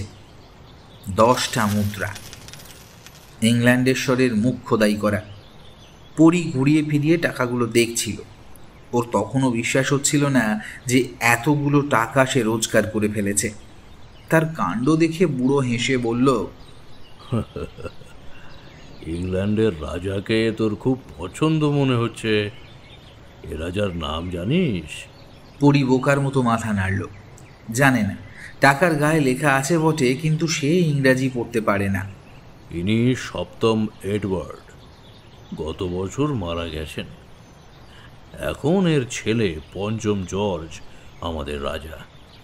অথচ দেখ, মারা যাওয়ার পরেও ইনি কেমন আমাদের হাতে হাতে ঘুরছেন। বুড়ো আনমনে বলল, আমার কি মনে হয় জানিস, ওই বাক্সে, ওই কলসির মধ্যেও তেমন কিছু আছে, যা মরার পরেও বেঁচে আছে। খুব শক্তিশালী কিছু। যাই হোক, সাবধানে কাজটা করিস, কিন্তু দেখিস কলসিটা যেন না ভাঙে। গ্রামের কেউ কেউ বলে এটা নাকি দোচালা মন্দির ছিল। চালাটা ভেঙে চুড়ে কবেই ভুলুণ্ঠিত হয়েছে। সেই জায়গায় একটা অশ্বত্থ গাছ ছাতার মতো ডালপালা মেলছে। ঝুড়ি নামিয়ে আঁকড়ে আঁকড়ে ধরেছে ভাঙাচোরা দেওয়ালগুলোকে। আচ্ছা, গাছটা কি জানে তার আশ্রয়দাতা নিজেই মাটি হারাচ্ছে একটু একটু করে? পরী মন্দিরটার ডান দিকে বেড় দিয়ে পিছনে চলে এলো। সেখানে বেশ খানিকটা জায়গা ধসে পড়ে ঢালু হয়ে গেছে। এখানে ঝোপঝাড় কম। পরী কোদালের ডগা দিয়ে ইটগুলো একটু সরাতেই একটা লোহার কিলক বেরিয়ে এলো। পরীর হালকা একটা অস্বস্তি শুরু হলো এবার। শ্মশানে শ্মশানে ঘুরে সাধুদের সঙ্গে ভাব জমিয়ে তাদের অদ্ভুত সব কাজকর্ম সম্পর্কে কিছুটা জেনেছে সে। এই ধরনের কিলক কোনো বন্ধন দিতে ব্যবহৃত হয়। আরও কিছু ইট সরিয়ে এরকম আরও একটা কিলক বেরোলো, আর তার কিছু দূরের একটা ইট চাপা গর্তের মধ্যে পাওয়া গেল সেই কাঠের বাক্স। পরী দ্বিধায় পড়ল। সে অলৌকিকে বিশ্বাসী নয়। ভেবেছিল এসব বাক্স টাক্স কিছুই পাওয়া যাবে না, তবে যদি পাওয়া যায় তাহলে মনে মনে ঠিক করে রেখেছিল আবার একটা গভীর গর্ত খুঁড়ে পুঁতে দেবে বাক্সটাকে। তবে কিলকগুলো দেখে একটা অন্য চিন্তা মাথায় ঘুরছে। যে বা যারা এই কিলক বন্ধন দিয়েছিল তারা নিশ্চয়ই এর গুরুত্ব বুঝেই দিয়েছিল। বন্ধন ভেঙে কিছু কিলক নদীতে ভেসে গেছে, তার মানে সেই বন্ধন এখন আর নেই। সেক্ষেত্রে শুধুমাত্র নদীর পাড়ে গর্ত খুঁড়ে পুঁতে দিলে কি কোনো লাভ হবে? পরী এক মুহূর্ত কি যেন ভাবল। তাদের গ্রাম লাগোয়া শ্মশানে কানাই ঠাকুর এসেছেন 2-1 দিন আগে। অনেক সাধুই খুব বদমেজাজি হন, আশেপাশে ঘুরঘুর করতে দেখলেই দূর দূর করে তাড়িয়ে দেন। কানাই ঠাকুর তেমন নন, বেশ হাসি খুশি মিশুকে মানুষ। ওর কাছে বাক্সটা নিয়ে গেলে উনি নিশ্চয়ই বাক্সটার কোনো গতি করতে পারবেন। পরী বাক্সটাকে গর্ত থেকে তুলে নিয়ে পোঁটলা বেঁধে নিল। তারপর নদীর মধ্যে আধডোবা হয়ে থাকা সূর্যটাকে পিছনে ফেলে হনহন করে হাঁটা লাগালো গ্রামের দিকে। নৌকোয় বসে বসে পরী ভাবছিল কাজটা কি ঠিক হলো। গ্রামের মুখে এসে যেই না শুনল বরিশালের ছোঁয়ানির কাছারিতে কবি গানের লড়াই হবে, ঘাট থেকে নৌকো ছাড়ছে, অমনি সে নিজেকে সেঁধিয়ে দিল তাতে। আজ বোধহয় আর কানাই ঠাকুরের কাছে যাওয়া হলো না। ঝালকাঠির প্রসিদ্ধ কবিয়াল শরৎচন্দ্র বৈরাগী আর কুঞ্জবিহারী দত্তের দল বায়না করেছে ছাড়া যায়? পরি ছোটবেলায় ছন্দে ছন্দে ছড়া কাটতে পারত। বড় হতে হতে সেসব অবশ্য চুকে বুকে গেছে, তবুও কবি গানের নেশাটা ছাড়তে পারেনি। কাছারি এখনও 6-7 মাইল। শ্মশানের পাশ দিয়ে নৌকোটা যখন পেরোচ্ছে তখন পরীর একবার মনে হলো নেমে যায়, দেরি করে লাভ নেই। এসব কিম্ভূত জিনিসপত্র যত তাড়াতাড়ি ঝেড়ে ফেলা যায় ততই ভালো। হ্যাঁ, কিম্ভূতই বটে। নৌকায় বসে সবার চোখ এড়িয়ে পুঁটলিটা সামান্য ফাঁক করে বাক্সের ভিতরটা দেখেছিল পরী। একটা মুকাটা পোড়ামাটির কলসি, লতাপাতা আর মরার খুলি খোদাই করা ঢাকনাটা বেশ নড়বড়ে হয়ে গেছে, বাক্স থেকে আলাদা হয়ে যাচ্ছে বারে বারে। পরী পুঁটুলিটাকে আবার বেঁধে নিয়ে শ্মশানের দিকে তাকালো। সন্ধে হয়ে এসেছে। আবছা আলোয় পাড়ের কোনো কিছুই ভালো করে ঠাওর হচ্ছে না, গাছগুলো ছাড়া। পরীর মনে হলো একটা অ্যাঁশশেওড়া গাছের আড়াল থেকে দুটো জ্বলন্ত চোখ যেন নৌকোটাকে দেখছে। কুকুর শিয়াল কি না, ওদের চোখ মাটি থেকে অত উপরে থাকে না। মেরুদণ্ডে একটা শিহরণ খেলে গেল পরীর। ঝাপসা আলোয় একটা মানুষের অবয়ব বুঝে নিতে অসুবিধে হলো না। মুখ ফিরিয়ে নিয়ে ছায়া মূর্তিটা হাঁটতে হাঁটতে শ্মশানের দিকে অন্য গাছের আড়ালে মিলিয়ে গেল। ধর্মর করে জেগে উঠল পরী। নৌকো পাড়ে লেগেছে। জীবনে কখনো সে এভাবে নৌকোয় বসে বসে ঘুমোয়নি, আজই প্রথম। ফতুয়ার হাতায় কপালের ঘাম মুছল সে। ওর মনের ভিতর একটা শক্তপোক্ত দেওয়াল ছিল। শ্মশানে শ্মশানে এত ঘুরেছে, কিন্তু কখনো কোনো রকমের কোনো ভয়কেই সেই দেওয়াল টপকাতে দেয়নি। এখন এই নৌকায় বসে পরীর মনে হচ্ছে যেন কোনো অদৃশ্য হাত এসে সেই দেওয়ালের ইঁট এক এক করে খুলে নিচ্ছে, আর সেই ফোঁকর দিয়ে তার দিকে চেয়ে রয়েছে এক জোড়া সবুজ জান্তব চোখ। এ এক অদ্ভুত অনুভূতি। সকাল থেকেই কানাই ঠাকুরকে তাড়িয়ে নিয়ে বেড়াচ্ছে, যেন পৃথিবীতে যা কিছু ভালো ছিল সব শেষ হয়ে গেছে। এবার যা যা ঘটবে সব খারাপই ঘটবে। অথচ আজ ভাগ্যদেবী সুপ্রসন্ন। বিকেলের মুখে মুখেই শ্মশানের পাশে পুরনো ভাঙা ঘাটে একটা টাটকা মরা পাওয়া গেল। 20-25 বছর বয়সী ছেলে, শক্তপোক্ত চেহারা, ডান গোড়ালির কিছু উপরে সাপে কাটার দাগ। বিস্ময়ে হতবাক হয়ে গেলেন কানাই ঠাকুর। এমন সুলক্ষণযুক্ত মরা তিনি বহুদিন ধরে খুঁজছিলেন। কানাই ঠাকুর আর দেরি করলেন না, মরাটিকে জল থেকে তুলে জোগাড় যন্ত্রে লেগে পড়লেন। তবে মরাটাকে ডাঙায় তোলার পর থেকেই সেই অদ্ভুত অনুভূতির শুরু। যাই করেন মনে হয় খারাপ কিছু হবে। কানাই ঠাকুর খুব অদ্ভুত মানুষ। বহু বছর হলো বাড়ি ছেড়েছেন, তবুও মাঝে মাঝে মায়ের জন্য মন কেমন করে। আসলে তিনি নরম মনের মানুষ, যে কারণে আজ অবধি সব সাধনায় বসেননি। তবে গুরুর কাছ থেকে সাধন পদ্ধতি শেখা হয়ে গিয়েছে। সেবার তিনি অত্যন্ত ভয় পেয়েছিলেন। হয়তো মনের কোণে জমে থাকা সেই ভয়ই আজ বাধা হয়ে দাঁড়াচ্ছে। শ্মশানাধিপতির পুজো হলো, ভৈরব, কাল ভৈরব ও শ্মশান ভৈরবের পুজোও হলো, কিন্তু অস্থির ভাবটা বেড়েই চলেছে। শ্মশানের পাশে কত গাছ। রোজ সন্ধ্যের মুখে পাখিরা কলরব করে বাসায় ফেরে, চারপাশ মুখর হয়ে থাকে। অথচ আজ চরাচর ছিল একেবারে নিস্তব্ধ। পাখিরা চুপ কেন? তারা কি কোনো অমঙ্গলের আশঙ্কা করছে? গুরুদেব বলতেন, মনুষ্যতর প্রাণীরা নাকি আগাম ইঙ্গিত পায়। কানাই ঠাকুর সাধনায় মন দেওয়ার চেষ্টা করলেন। সব সাধনার সময় অনেক রকম ভয়াবহ অভিজ্ঞতা হয় সাধকের। হতে পারে এ অনুভূতি তারই অঙ্গ।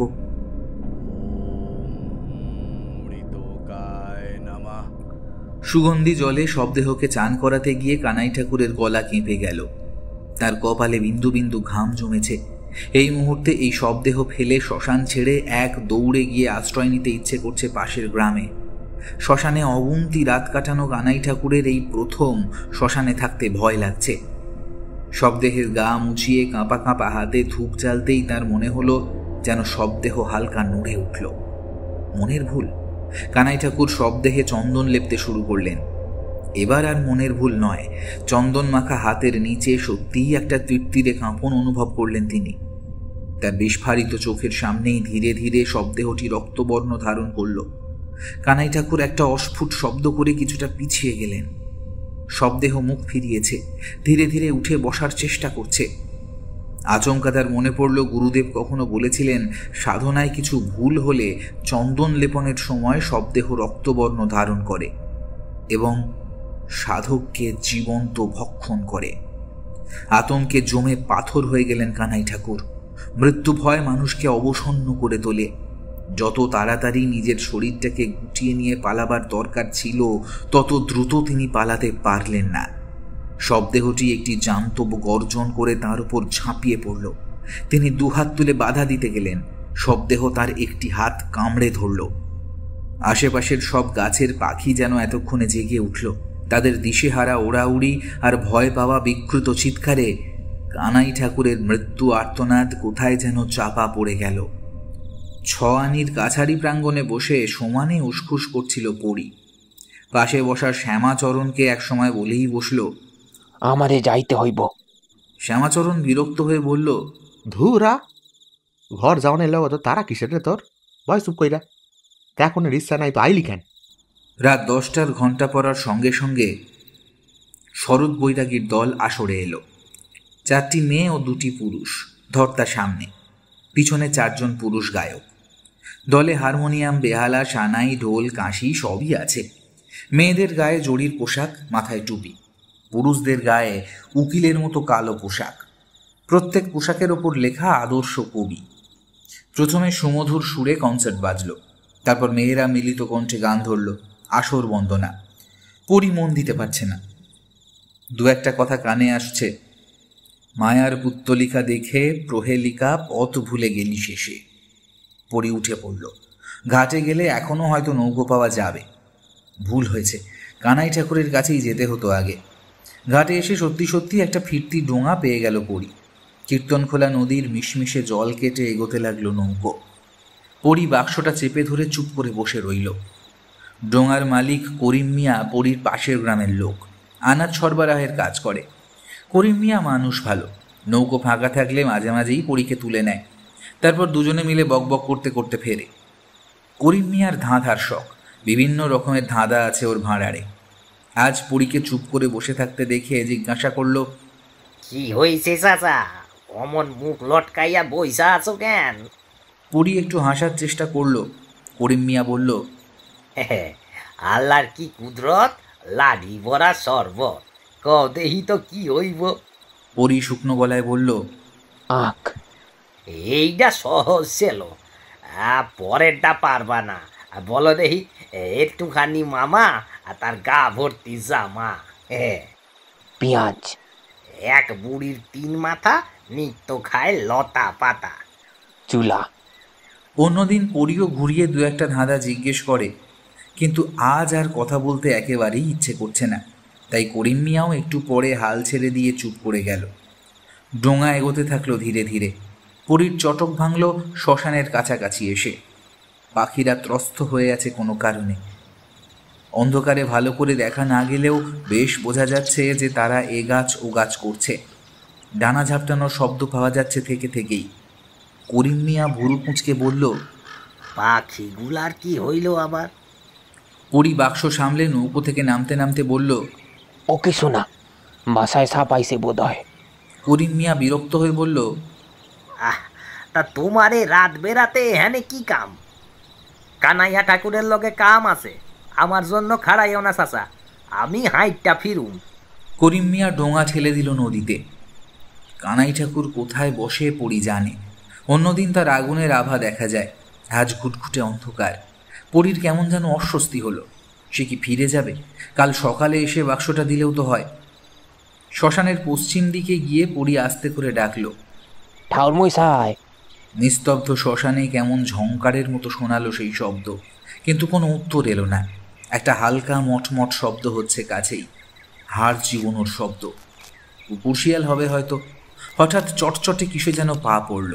আবছা আলোয় যতটা ঠাউর হলো তাতে পরী বুঝল সেটা রক্ত। চাপ চাপ রক্ত ছড়িয়ে আছে আশেপাশে, আর কোনো কিছুকে হেঁচড়ে টেনে নিয়ে যাওয়ার একটা মোটা দাগ। ঠাউর মশাই। মটমট করে হাড় চিবোনোর শব্দটা আচমকা বন্ধ হয়ে গেল। সেই রক্তের দাগটা যেখানে অন্ধকারে মিশে গেছে সেখান থেকে হামাগুড়ি দিয়ে কিছু একটা এগিয়ে আসতে লাগলো পরীর দিকে। আতঙ্কে কাঠ হয়ে গেল পরী। হাতে ধরা বাক্সটা অত্যন্ত ভারী মনে হচ্ছে। আঙুলের বাঁধন আলগা হচ্ছে আস্তে আস্তে। আচমকা প্রচণ্ড শব্দ করে মাটিতে পড়ে গেল বাক্সটা, ভেঙে চৌচির হয়ে গেল কলসি। পরীর হাতে ধরা রইল শুধু বাক্সের ঢাকনা। পাখির দল আবার অশান্ত হয়ে উঠল। হামাগুড়ি দিয়ে এগিয়ে আসা জিভটা অসম্ভব দ্রুত বেগে পৌঁছে গেল পরীর কাছে। তারপর একটা জান্তব গর্জন করে ঝাঁপিয়ে পড়ল পরীর উপর। আচমকা কোত্থেকে একটা দমকা হাওয়া উঠল। পরীকে ছোঁয়ার আগেই হাওয়ার ঝাপটা সেই জীবন্ত সব দেহকে খড়কুটার মতো উড়িয়ে নিয়ে গিয়ে ফেলল শ্মশানের কোনো অন্ধকার কোণে। তারপর কিছুক্ষণ ঘূর্ণির মতো শ্মশানময় ছুটে বেড়ালো হাওয়াটা, যেন বহু বছর পর কোনো কয়েদি তার বন্দি দশা থেকে মুক্তি পেয়েছে। সে ভুলে গিয়েছিল পৃথিবীটা কেমন, সে ভুলে গিয়েছিল বুক ভরে শ্বাস কেমন করে নেয়, সে ভুলে গিয়েছিল মাটির গন্ধ কেমন, জলের শব্দ কেমন। আজ সে সব নতুন করে চিনে নিচ্ছে। একসময় ঘূর্ণি হাওয়ার তোড় কমল, সে যেন একটা বিন্দুতে নিজেকে গুটিয়ে নিয়ে আসছে। ধীরে ধীরে সেই বিন্দু এসে থামল পরীর অচেতন শরীরটার কাছে। তারপর এক লহমায় মিশে গেল তার দেহের সঙ্গে। ছোটবাবু আর রতনের কথা, 1985 সাল, গোবরডাঙ্গা, উত্তর 24 পরগনা। দাড়ি কামাতে কামাতে আচমকা হাতটা কেমন যেন কেঁপে উঠল রতনের।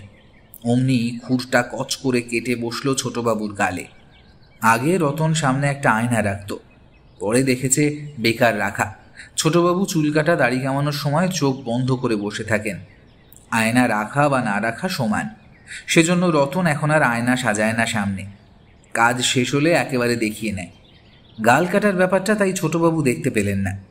ছোটবাবুর বয়স 80-র উপরে, তবে এই বয়সেও বেশ শক্ত সামর্থ্য আছেন। সকালে উঠে নিয়ম করে হাঁটেন। ছোটবাবুদের বাড়িটাই বিশাল। বাড়ির পাশের বাগান, পিছনে পুকুরঘাট মিলিয়ে জায়গা বড় একটা কম নয়। ছোটবাবুদের পূর্বপুরুষের ছিল চিনির কারখানা। সে ব্যবসায় অনেক টাকা করেছিল এই কুণ্ডু পরিবার। পেল্লায় বাড়িটা তারই সাক্ষ্য বহন করছে। তবে সেসব অনেক আগেকার কথা। ছোটবাবুর ছোটবেলাতেই সেই ব্যবসা বন্ধ হয়ে গেছে। ছোটবাবু তাই সারাটা জীবন বাইরে বাইরে চাকরি করে কাটিয়েছেন। পোস্টমাস্টার থেকে স্টেশন মাস্টার অবধি অনেক রকম চাকরি করার অভিজ্ঞতা আছে তার। সেই গল্প রতন প্রতি হপ্তায় শোনে। বুড়োর চোখ বন্ধ থাকলেও মুখ বন্ধ থাকে না। আজও ছোটবাবু বকর বকর করছিলেন। শেখ মুজিব মারা যাওয়ার পরে বাংলাদেশের অবস্থা কেমন টালমাটাল হয়েছে, তার কত আত্মীয় যশোরের ভিটেমাটি নামমাত্র দামে বিক্রি করে এপাশে এসে জমি বাড়ি কিনেছে, সেই সব কথা। গালটা কাটতেই রতন থমকালো। ছোটবাবু চোখ না খুলেই বললেন, কি হলো রে, গাল কাটলি নাকি? রতন গড়িয়ে আসা রক্ত খুর দিয়ে চেঁচে নিয়ে একটা জবা পাতা দিয়ে মুছে পাতাটা তার থলেতে ভরে রাখল। তারপর ছোটবাবুর গালে ফিটকিরি ঘষতে ঘষতে বলল, শরীরটা ভালো যাইতেছে না আজকাল, পেটটা কামড়াইয়া উঠতেছে মাঝে মাঝে। ছোটবাবু আবার চোখ বন্ধ করলেন। ও, তোর কৃমি হয়েছে। আজ বাড়ি যাওয়ার সময় পেছনের বাগান থেকে একটা কাঁচা পেঁপে নিয়ে যাস। পেঁপের শ্বেত রস খুব উপকারী, বুঝলি? 1 চামচ শ্বেত রস 1 চামচ মধুর সঙ্গে প্রথমে ভালোভাবে মেশাবি। তারপর 4-5 চামচ গরম জল একটু একটু করে দিয়ে লেবুর রস মিশিয়ে ঘন্টা 2 অন্তর অন্তর খা। দেখবি 2 দিনে সব কৃমি পরিষ্কার হয়ে যাবে। তুমি ডাক্তারও ছিলে নাকি ছোটবাবু? চমৎকৃত গলায় বলল রতন। হা হা করে হেসে উঠলেন ছোটবাবু। না, ওইটা কখনো শেখা হয়নি। তবে ডাক্তারিতে ভর্তি হব এমনটা প্রায় ঠিকঠাকই হয়ে গিয়েছিল। সে অনেক বছর আগেকার কথা। তখন ডাক্তার নীলরতন সরকার মশাই কলকাতা বিশ্ববিদ্যালয়ের ভাইস চ্যান্সেলর। কিন্তু সেই দিকে না গিয়ে আমি দুম করে ঢুকে গেলাম পোস্ট অফিসে, কেরানি হয়ে। তারপর কত রকমের কাজ করেছি। তুমি তো পুলিশও ছিলে না ছোটবাবু? হঠাৎ বলে বসল রতন, আর বলেই খেয়াল হলো বড্ড বেফাঁস কথা বলে ফেলেছে। ছোটবাবু ঘুরে তাকালেন। আমি পুলিশ ছিলাম এ কথা তোকে কে বলল? রতন মনে মনে জিভ কাটল। তারপর মুখের হাসিটা ধরে রেখেই সহজভাবে বলল, তুমি কইছো? স্থির দৃষ্টিতে রতনকে দেখতে দেখতে ছোটবাবু মাথা নাড়লেন। না, আমি তো বলিনি, আমি কখনো কাউকে বলিনি। রতনের বুকে দুমদুম শব্দ শুরু হলো, তবুও সে জোর দিয়ে বলল, তুমি কইছো, নইলে আমি জানবো কেমনে? ছোটবাবু আরও কিছু বলতে যাচ্ছিলেন, এমন সময় তার চোখে পড়ল বিশাল উঠোনের একদম প্রান্তে ইদারার কাছে একটা অদ্ভুত দেখতে লোক দাঁড়িয়ে আছে। তার এক মাথা জট পাকানো চুল, মুখে গোঁপদাড়ির জঙ্গল, পরনে ছেঁড়া খোঁড়া পোশাক। তিনি বিরক্ত হয়ে রতনকে বললেন, এই দেখ তো ওটা কে? কোনো ভিখিরি টিকিরি হবে বোধ হয়, যা তাড়িয়ে দিয়ে আয়। রতন লোকটার দিকে এগোতেই লোকটা চট করে বাড়ির পিছনের দিকে চলে গেল। রতন খুর হাতে নিয়েই বাড়ির পিছন দিকে একবার চক্কর মারল। এদিকটা বেশ জঙ্গলে, বড় বড় গাছ, ঝোপঝাড়। লোকটাকে পাওয়া গেল না। যতটা সময় লাগার কথা তার চেয়ে কিছুটা বেশি সময় কাটিয়েই রতন ফিরল। পুলিশের কথাটা তোলা একেবারেই বোকার মতো কাজ হয়েছে। সেটা বলতে ছোটবাবুকে একটু সময় দিতে হবে। রতন ফিরে আসার পর সেই বিষয়ে আর একটাও কথা হলো না। শুধু সেই বিষয়ে কেন, কোনো বিষয়েই আর কোনো কথাবার্তা ঠিক জমল না। ছোটবাবু হঠাৎ কেমন যেন একটু চুপচাপ হয়ে গেছেন। রতনও মানে মানে কাজ ছেড়ে নিজের ঝুলি গুটিয়ে রওনা দিল। রতন এখনই বাড়ি ফিরবে না, তার অন্য কাজ আছে, অথচ পেট চুঁই চুঁই করছে। সঙ্গে খানিক মুড়ি আছে অবশ্য। রতন ঝোলা নামিয়ে রেখে বটতলার বাঁধানো চাতালে বসে মুড়ি চিবোতে চিবোতে এটা সেটা ভাবতে লাগলো। অনেক বছর আগে দাড়ি কামাতে কামাতে ছোটবাবুকে সে একবার জিজ্ঞেস করেছিল, তুমি এখানে পইরা আসো কেন ছোট বাবু? তুমি তো কলকাতায় থাকতে পারতা। ছোটবাবুর চোখ বন্ধ, বললেন, আমি কলকাতায় থাকলে তোর কাছে দাড়ি কামাতো কে রে? তোর একটা খদ্দের কমে যেত না? আমি মজা করতাছি না, সত্যি কইতাছি। এখানে পইরা আসো কেন? তোমার তিন কুলে কেউ নাই, এত বড় বাড়িটারে আগলাইয়া না থাইকা বেইটা কুইচা কলকাতা চলে যেতাম, তা সেখানে আমায় দেখতো কে শুনি? এখানেই বা কে দেখে? একাই তো থাকো। একা থাকি তো কি, আত্মীয় স্বজন তো আশেপাশে রয়েছে রে বাবা। আরে খাটুরায় আমার ভাইপো থাকে, মাঝে মাঝে আসে, তাকে দেখিসনি? আর তাছাড়া শাস্ত্রে লেখা আছে যে গোবরডাঙ্গা হলো বিশ্বের শ্রেষ্ঠ জায়গা। শাস্ত্রে এমনটা লেখা আছে? হ্যাঁ আছে তো, বিশ্বাস হচ্ছে না? শোন, গো মানে হলো বিশ্ব, আর বর মানে শ্রেষ্ঠ। যে ডাঙা বিশ্বের শ্রেষ্ঠ সেটাই হচ্ছে গোবরডাঙ্গা। নিজের ব্যাখ্যায় যেন নিজেই মজা পেলেন ছোটবাবু। হাসতে হাসতে বললেন, তাহলেই বল, এই জায়গা ছেড়ে কি করে যাওয়া যায়? এক মনে মুড়ি চিবোচ্ছে রতন। ভরা গরম, পোড়া রোদ, রাস্তাঘাট শুনশান। আচমকা পাশ থেকে কে যেন কথা বলে উঠল, মামা কোথা যাও? রতন একেবারে চমকে উঠল। মুঠো আলগা হয়ে কয়েকটা মুড়ি ঝড়ঝড়িয়ে ঝরে পড়ল তার কোলে। গাছের ওপাশ থেকে ততক্ষণে ছেলেটা বেরিয়ে এসেছে। বছর 17-18 বয়স, ময়লা জামা প্যান্ট পরা। রতনের কাছাকাছি বসে সে আবার একই সুরে প্রশ্নটা করল, কোথা যাও মামা? রতন এমনিতেও হাসিখুশি মানুষ, কিন্তু আজ সকাল থেকেই তার মেজাজ খিঁচড়ে আছে। এমন একটা কাজের দায়িত্ব সে নিয়েছে। ছেলেটা এখনও হাসি হাসি মুখে তার দিকে চেয়ে আছে। ছেলেটাকে চেনে রতন, ওর নাম শিবে। তাদের পাড়ার গণেশ মুদির দূর সম্পর্কের কোনো ভাগ্নে টাগ্নে কিছু একটা হয়। বেশিরভাগ সময় মামার দোকানে কাজ করে, তবে ছেলেটা একটু পাগল ধরনের। মাঝে মাঝেই এই বটতলায় শুয়ে নিজের মনে কী সব বিড়বিড় করে। লোকে বলে ওর উপর নাকি ভর হয়। রতন তাই একে একটু এড়িয়েই চলে। আমার তো আর মামার দোকান নাই, আমারে ঘুইরা ঘুইরা কাম করতে হয়। রতন কোল থেকে এক এক করে মুড়ি তুলতে তুলতে বলল, তা তুমি এমন চুপ কইরা বইসা আছো কেন? আজ কথা কওনের কেউ নাই। রতন বিরক্ত হয়ে বলল, রোজ বুঝি কথা কওনের লগে অনেক লোক লাগে? একা একাই তো কথা কইতে দেখি তোমারে। একা একা কি কথা কওয়া যায় মামা? রতন অবাক হয়ে বলল, একা একা কথা কও না তো, এই কার সাথে কও? শিবে কিছু না বলে শুধু এক দৃষ্টিতে রতনের দিকে চেয়ে রইল।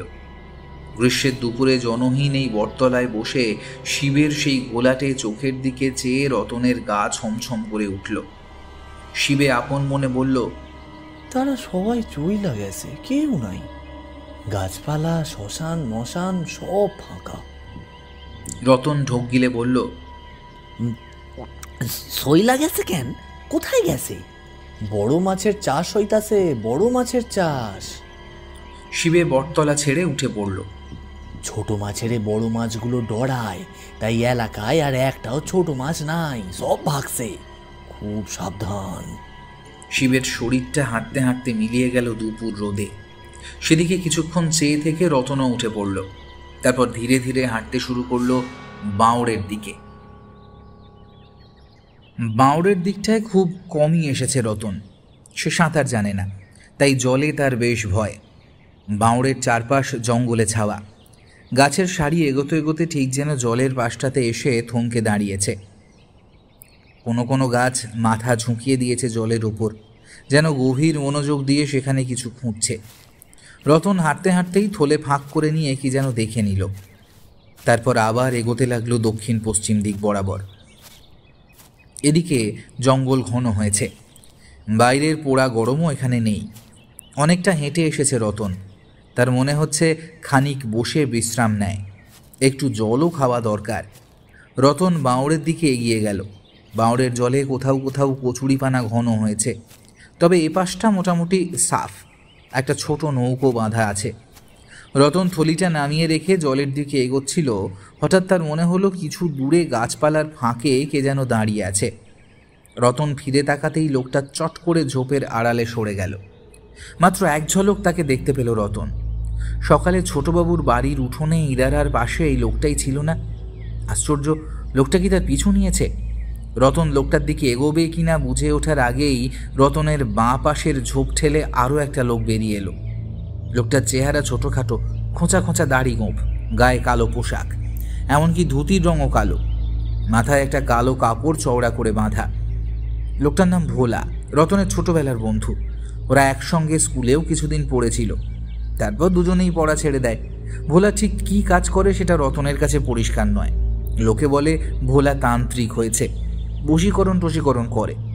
যাই করুক, তাতে টাকা আসছে সেটা বোঝা যায়। তার ব্যবহারেও আজকাল বেশ বদল এসেছে। ভোলা কাছে এসে হাতের ইশারায় বলল, আনছিস? রতন মাথা নেড়ে থলে থেকে রক্তমাখা জবা পাতাটা বের করে তার হাতে দিল। ভোলা সেই পাতাটাকে একখণ্ড ছোট কাপড়ের মধ্যে মুড়ে নিজের মুঠোয় পুড়ে নিল।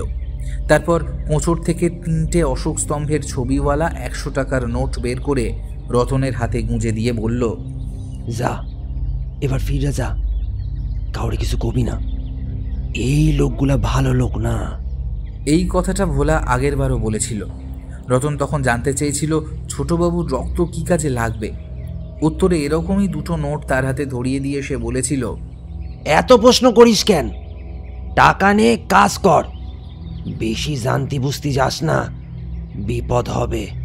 কইতেছি না, লোকগুলা ভালো লোক না। তারপর ভেবাচাকা খাওয়া রতনকে দেখে তার বোধহয় মায়া হলো। বলল, আমাদের ছোট বাবুরে এখন যেমনটা দেখিস, আগে কিন্তু তেমনটা ছিল না। অনেক পাপ করছে, ভগবান তারে শাস্তি দেবে। পাপ? রতন অবাক হলো। ছোটবাবু পুলিশ ছিল বিহারে, তখন। এতটা বলে ফেলেই যেন হুঁশ ফিরল ভোলার। রতনকে ধমকে উঠল, কইলাম না তোরে বেশি কথা জিগাবি না, যত জানবি তত বিপদ। তুই শুধু কাজটা কইরা দে, এবার যা, ফট। এদিনও ভোলা ফেরার পথ ধরল। যাওয়ার আগে চাপা গলায় বলল, আজ রাত্রিরে এদিকে আসিস না, যেন বিপদ আছে। বিপদ? কিসের বিপদ? কি করছে এরা এখানে? শিবে বলছিল বড় মাছের চাষ হচ্ছে। এই কি সেই বড় মাছ যার ভয়ে? রতনের গলা শুকিয়ে খটখটে হয়ে গেছে। সে যখন থেকে কাজটা হাতে নিয়েছিল তখন থেকেই মনটা কুডাক ডাকছে। কিন্তু 500 টাকার ব্যাপার, তাই আগুপিছু না ভেবেই রাজি হয়ে গিয়েছিল। এখন মনে হচ্ছে কাজটা না নিলেই ভালো হতো। আর ছোটবাবু, তার কি হবে? রতন একটা দীর্ঘ নিঃশ্বাস ফেলল। সে ভেবেছিল এরা বোধহয় বান মারার মতো কিছু একটা করতে চলেছে, কিন্তু এখন মনে হচ্ছে ব্যাপারটা তত সহজ নয়। এখানে অন্য কিছু হচ্ছে, যা হয়তো তার চিন্তারও অতীত, আরও অনেক অনেক বেশি ভয়ানক। বাঁওড়ের বাতাস, জঙ্গলের ছায়া রতনের কাছে এখন আরামদায়ক লাগছে না। সে দ্রুত বাড়ির দিকে হাঁটা লাগালো।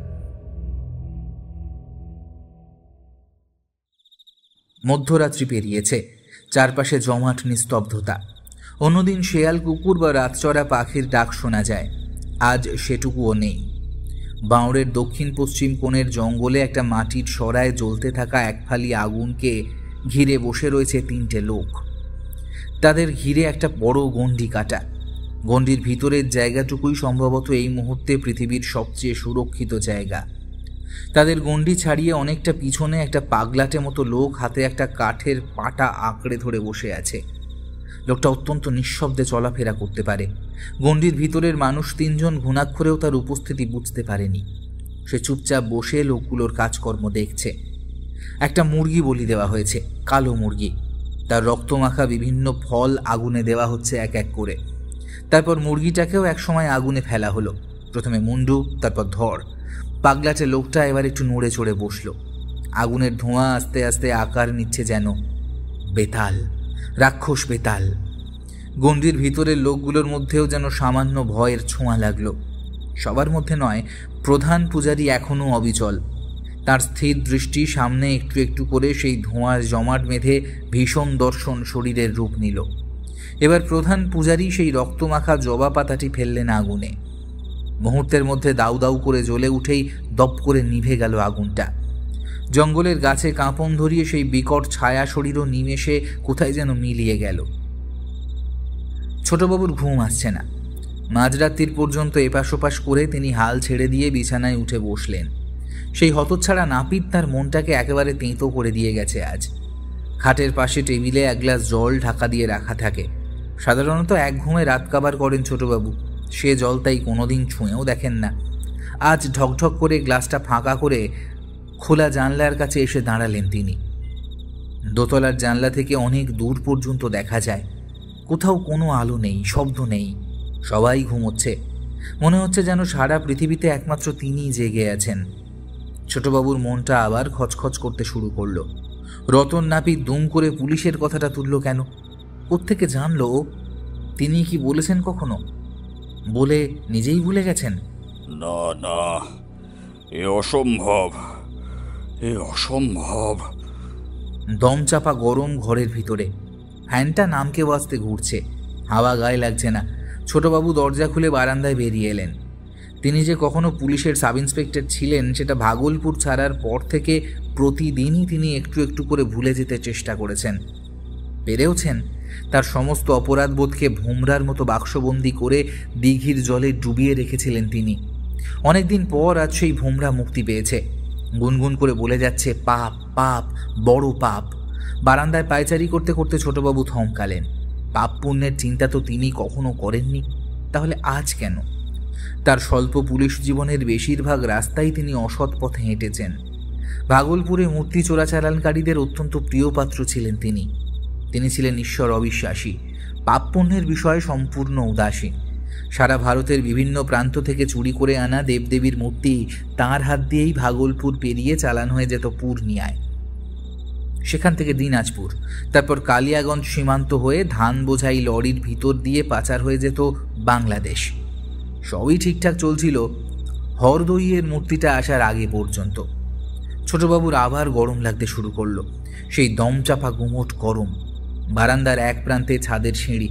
তিনি ধীরে ধীরে সিঁড়ি ভেঙে নিঃশব্দে দরজা খুলে বেরিয়ে এলেন ছাদে। হরদইয়ের মূর্তিটা ছিল নৃসিংহ অবতারের, পাথরের মূর্তি। সেটা দেখে হাবিলদার আনন্দ দাস কেমন যেন ভয় পেয়ে গেল। আনন্দ দাসও ছিল বাঙালি, শুধু যে সেজন্যই ছোটবাবুর সঙ্গে তার ঘনিষ্ঠতা হয়েছিল তা নয়, উপরি আয়ের ক্ষেত্রেও দুজনে ছিলেন সহযোগী। এই আনন্দ দাস ছিল আজব মানুষ, একই সঙ্গে ধার্মিক আবার লোভী। পাপের ভয় ছিল 16 আনা, এদিকে টাকার গন্ধও মন্দ লাগে না। এর আগে আনন্দ দাসকে নিয়ে সমস্যা হয়নি, সেদিন হলো। টর্চের ফিনফিনে আলোয় নৃসিংহ মূর্তিটাকে দেখতে দেখতে সে কাঁপা গলায় বলল, কোথাকার মূর্তি বললেন স্যার? হরদই? হ্যাঁ, হরদই। কেন? আনন্দ দাস ঝিম মেরে গিয়ে বলল, হরদই নামটা কেন হয়েছে জানেন স্যার? না, জানি না। কোনো দেবদেবীর নাম থেকে কি? দইয়ের জন্য যে নয় সেটা অনুমান করতে পারি। শুনেছি এই হরদইয়ে নাকি একসময় রাজা হিরণ্যকশিপুর রাজত্ব ছিল। হিরণ্যকশিপু ছিলেন ভগবানের বিরুদ্ধাচারী, অর্থাৎ হরিদ্রোহী। সেই হরিদ্রোহী থেকেই কালে কালে হরদই। আর হিরণ্যকশিপুর শেষ অবধি কি হয়েছিল মনে আছে তো স্যার? আচ্ছা জ্বালাতন, কি ফালতু বকছো তখন থেকে? ধমক খেয়ে চুপ মেরে গেল আনন্দ দাস। তারপর নিজের মনেই বিড়বিড় করে বলল, নরসিংহ আবার ফিরে এসেছেন। হরদইয়ের নরসিংহ হরিদ্রোহীদের জন্য আবার ফিরে এসেছেন। আবার সেবার গাড়িটা অ্যাক্সিডেন্ট করলো, বড় লরির সঙ্গে মুখোমুখি ধাক্কা। আনন্দ দাসের বডিটা চেনাই যাচ্ছিল না, আর অদ্ভুতভাবে নৃসিংহের মূর্তিটাও কোথাও পাওয়া যায়নি। এরপরেই কেমন যেন তাল কেটে গেল। আর বেশি দিন ভাগলপুরে থাকেননি ছোটবাবু, রেলে কাজ নিয়ে অন্যত্র চলে যান। পাপ, পাপ, বড় পাপ। বিড়বিড় করতে করতে ছোটবাবু ছাদের এক প্রান্তে এসে দাঁড়ালেন। পাগলাটে লোকটা আবার সেই ইনারার পাশে আড়াল নিয়ে দাঁড়িয়ে আছে। সে স্পষ্ট দেখতে পাচ্ছে ছাদে দাঁড়ানো বৃদ্ধ লোকটির ঠিক পিছনে ঘনিয়ে উঠেছে এক ভয়াল দর্শন বিশাল অন্ধকার ছায়া। বৃদ্ধ কিছু বুঝে ওঠার আগেই সেই ছায়া শরীর শক্ত হাতে তার মাথার পিছন দিকটা মুচড়ে দিল। ঘাড় ভাঙার মটমট শব্দ ইদারার পাশ থেকেও শোনা গেল স্পষ্ট। পাগলাটে লোকটা যেন কেঁপে উঠল থরথর করে। পর মুহূর্তেই তাকে চমকে দিয়ে ভীষণ শব্দে ছাদ থেকে নিচের উঠোনে এসে আছড়ে পড়ল বৃদ্ধের নিথর শরীর। পাগলাটে লোকটা আর দেরি করল না, হাতে ধরে রাখা কাঠের পাটা আঁকড়ে দ্রুত মিলিয়ে গেল অন্ধকারে। আমার কথা, কলকাতা, 2019। সকাল সকাল বাইরে তুমুল হই হল্লা। কেউ ক্যাটক্যাটে লাল রঙের একটা বিশাল স্টেশন ওয়াগানকে কিভাবে যেন আড়াআড়ি আটকে দিয়েছে আমাদের গলির মুখে। রবিবার, ছুটির দিন, লোকজন এই সময় বাজার টাজার করছে। রাস্তা আটকে যাওয়ায় তারা খুবই খাপ্পা হয়েছে। দোতলার বারান্দায় দাঁড়িয়ে ব্রাশ করতে করতে মজা দেখছিলাম, কিন্তু গাড়ির পিছনের দরজা খুলে যে বেরিয়ে এলো তাকে দেখে আমার চোখ কপালে। অন্তু, আমার ছোটবেলার স্কুলের বন্ধু। আমার ছোটবেলা কেটেছে বোলপুরে। অন্তু থাকতো বোলপুর ছাড়িয়ে কিছু দূরের একটা গ্রামে, অজয় নদীর ধারে। কি যেন নাম গ্রামটার, হ্যাঁ, খয়ের ডাঙা। অন্তুর ভালো নাম সায়ন্তন আচার্য। খারাপ নাম অবশ্য একটা ছিল, রেডিও। রেডিওর যেমন স্টেশন চেঞ্জ করা যায়, তেমনই ঝপাঝপ এক প্রসঙ্গ থেকে অন্য প্রসঙ্গে যেতে পারে অন্তু। অন্তু নিজেকে খুব চালাক ভাবে, কিন্তু আসলে সে অত্যন্ত সরল। স্কুলের বন্ধুদের মধ্যে একমাত্র এই অন্তুর সঙ্গেই এখনও সম্পর্ক রয়ে গেছে আমার। আমাকে বারান্দায় দেখে একগাল হেসে হাত নাড়ল অন্তু। তারপর ড্রাইভারকে কিছু একটা বলে হইহল্লা করা লোকেদের বিন্দুমাত্র পাত্তা না দিয়ে হনহন করে হাঁটা লাগালো আমাদের বাড়ির দিকে। আমি তাড়াতাড়ি মুখ ধুয়ে নিজের ঘরে ফিরে এসে দেখি অন্তু আমার খাটে শুয়ে শুয়ে নারকেল নাড়ু খাচ্ছে। তার মানে আমার ঘরে আসার আগে রান্নাঘরে মায়ের কাছে ঢুঁ মেরে এসেছে। আমার দিকে না তাকিয়েই অন্তু বলল, কিরে বাবলা, দেখলি? আমি অবাক হয়ে বললাম, কি দেখলাম? কেমন করে সাত সকালে রাস্তায় জ্যাম করে দিলি? উফ বাবলা, তুই হাবলাই রয়ে গেলি। জ্যামটাই দেখলি, আর অত বড় গাড়িটা দেখতে পেলি না? আরে ওটা নতুন কিনলাম রে। কেমন চমকে গেলি তো? শুধু আমি কেন, যা দেখছি গোটা পাড়ার লোকই চমকে গিয়েছে। অন্তু মাঝি তারাবার ভঙ্গিতে বলল, ধুস, ছাড় তো। তোদের এই নর্থ কলকাতার যা সরু সরু রাস্তা, তাতে একটা ছাগল বসে পড়লেও আটকে যাবে। সেখানে তো স্টেশন ওয়াগন। কেউ যখন গাড়ি দেখিয়ে এই হেমন্তের হিম হিম সকালে চমকে দিতে এসেছে, তখন না চমকানোটাই অভদ্রতা। আমি বললাম, দারুণ হয়েছে গাড়ি, পাহাড়ের মতন বিশাল, আর রং ওফ ফাটাফাটি। তা কত পড়ল? অন্তু ভেঙচি কেটে বলল, তা কত পড়লো? এই এক বাঙালির স্বভাব, আলু পটল থেকে জেট প্লেন যাই কেনো না কেন জিজ্ঞেস করবে কত পড়লো। কেন রে ভাই, দামটা জেনেই কি তুই কিনতে ছুটবি? যাকে এসব গাড়ি ফাড়ি ছাড়। শোন, তোর সঙ্গে আমার একটা জরুরি দরকার আছে। আমাদের এক্ষুনি একবার দক্ষিণ কলকাতায় যেতে হবে এক জ্যোতিষীর কাছে। জ্যোতিষী? আমি আকাশ থেকে পড়লাম। কেন জ্যোতিষী কেন? তোর এই হোঁতকা মতো গাড়িটা কলকাতার কোন কোন গলিতে আটকে যাবে তা আগাম জেনে নিবি? আমার কথায় হা হা করে ঘর কাঁপানো হাসি হেসে অন্তু বলল, আরে না রে, গাড়ি নয়, অন্য একটা ব্যাপার আছে। আমার একটা কোষ্ঠী খুঁজে পেয়েছি কদিন আগে, বুঝলি? তাতে নাকি আমার মৃত্যুযোগ নিয়ে কিছু লেখা আছে। এই মুহূর্তে আমার অন্তুকে ঢিপ করে একটা প্রণাম করা উচিত। যে নিজের মৃত্যুযোগের খবর হাসি মুখে দিতে পারে তাকে প্রণাম না করা অত্যন্ত অপরাধ। আমি অবাক হয়ে বললাম, তুই আবার কোষ্ঠী করালি কবে? তুই তো এসব কিছুই বিশ্বাস করিস না। তোর কি মনে হয় আমি করিয়েছি? আমি কি পাগল নাকি? হ্যাঁ, আরে এটা করেছিলেন আমার ঠাকুরদার কোনো এক ওই বন্ধু জ্যোতিষী। তিনি তখন আমাদের গ্রামে থাকতেন। আমাদের ওই গ্রামটা মনে আছে তোর? মনে থাকার কথা নয় যদিও, সেই কবে একবার গিয়েছিলি ছোটবেলায়। ঠিক কথা। অন্তু স্কুল পাশ করার পর অন্তুর বাবা বাড়ি কিনে বোলপুরে চলে আসেন। সে বাড়িতে অনেকবার গিয়েছি, কিন্তু গ্রামের বাড়িতে ওই একবারই। তবে দিব্যি মনে আছে, খুব মজা হয়েছিল সেবার। গ্রীষ্মকাল ছিল, সেই একরাশ বালি বুকে নিয়ে পড়ে থাকা বিশাল অজয় নদ। চড়ে নেমে প্রচুর হুটোপুটি করেছিলাম আমরা। অনেক দূরে একটা রেলের ব্রিজ, স্থানীয় লোকেরা বলে 32 ফোকর। ভরা বর্ষায় ব্রিজের নিচের এই 32টা ফোকর দিয়ে অজয়ের জল হু হু করে বয়ে যায়। অন্তুরা ওই গ্রামের বেশ দাপুটে পরিবার। আগে ওরা জমিদার ছিল, পরে অন্তুর ঠাকুরদা আর অন্তুর জেঠু দুজনেই সক্রিয়ভাবে রাজনীতি করেছেন। ওদের যে ভালোই প্রতিপত্তি আছে সেটা গ্রামে গিয়ে বেশ টের পেয়েছিলাম। অন্তুর মা ছোটবেলায় মারা যান। অন্তুর বাবা কনস্ট্রাকশনের ব্যবসার কাজে বেশিরভাগ সময় বাইরে বাইরে থাকতেন। বলতে গেলে দূর সম্পর্কের এক বিধবা পিসেমশায়ের হাতেই মানুষ হয়েছে অন্তু। পিসিমার এক ছেলে, আমাদের থেকে বছর কয়েকের ছোট।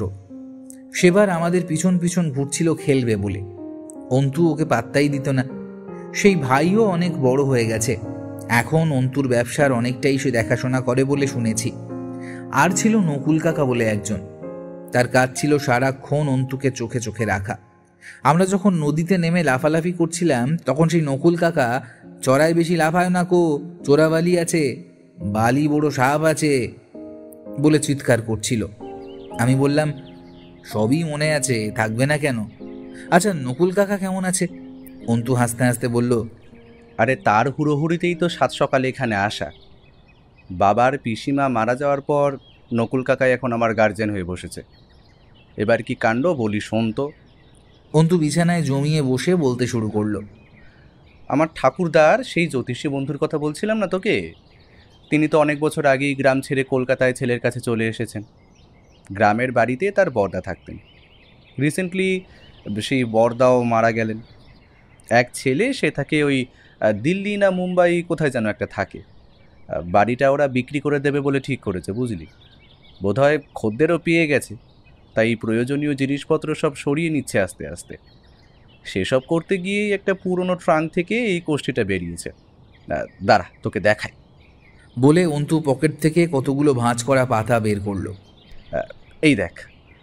রুলটানা খাতায় ছেঁড়া কয়েকটা পাতা, হলুদ হয়ে গেছে। দু এক জায়গায় পোকায় ফুটো করে জালের মতো রাস্তা বানিয়েছে। লেখাগুলো যে খুব ভালোভাবে পড়া যাচ্ছে তা নয়, কেমন যেন অগোছালো জড়ানো হাতের লেখা। খুব সম্ভবত এটা খসড়া ছিল এবং 30 বছরে এসে শেষ হয়ে গেছে। শেষ পাতায় অসংখ্য কাটাকুটি।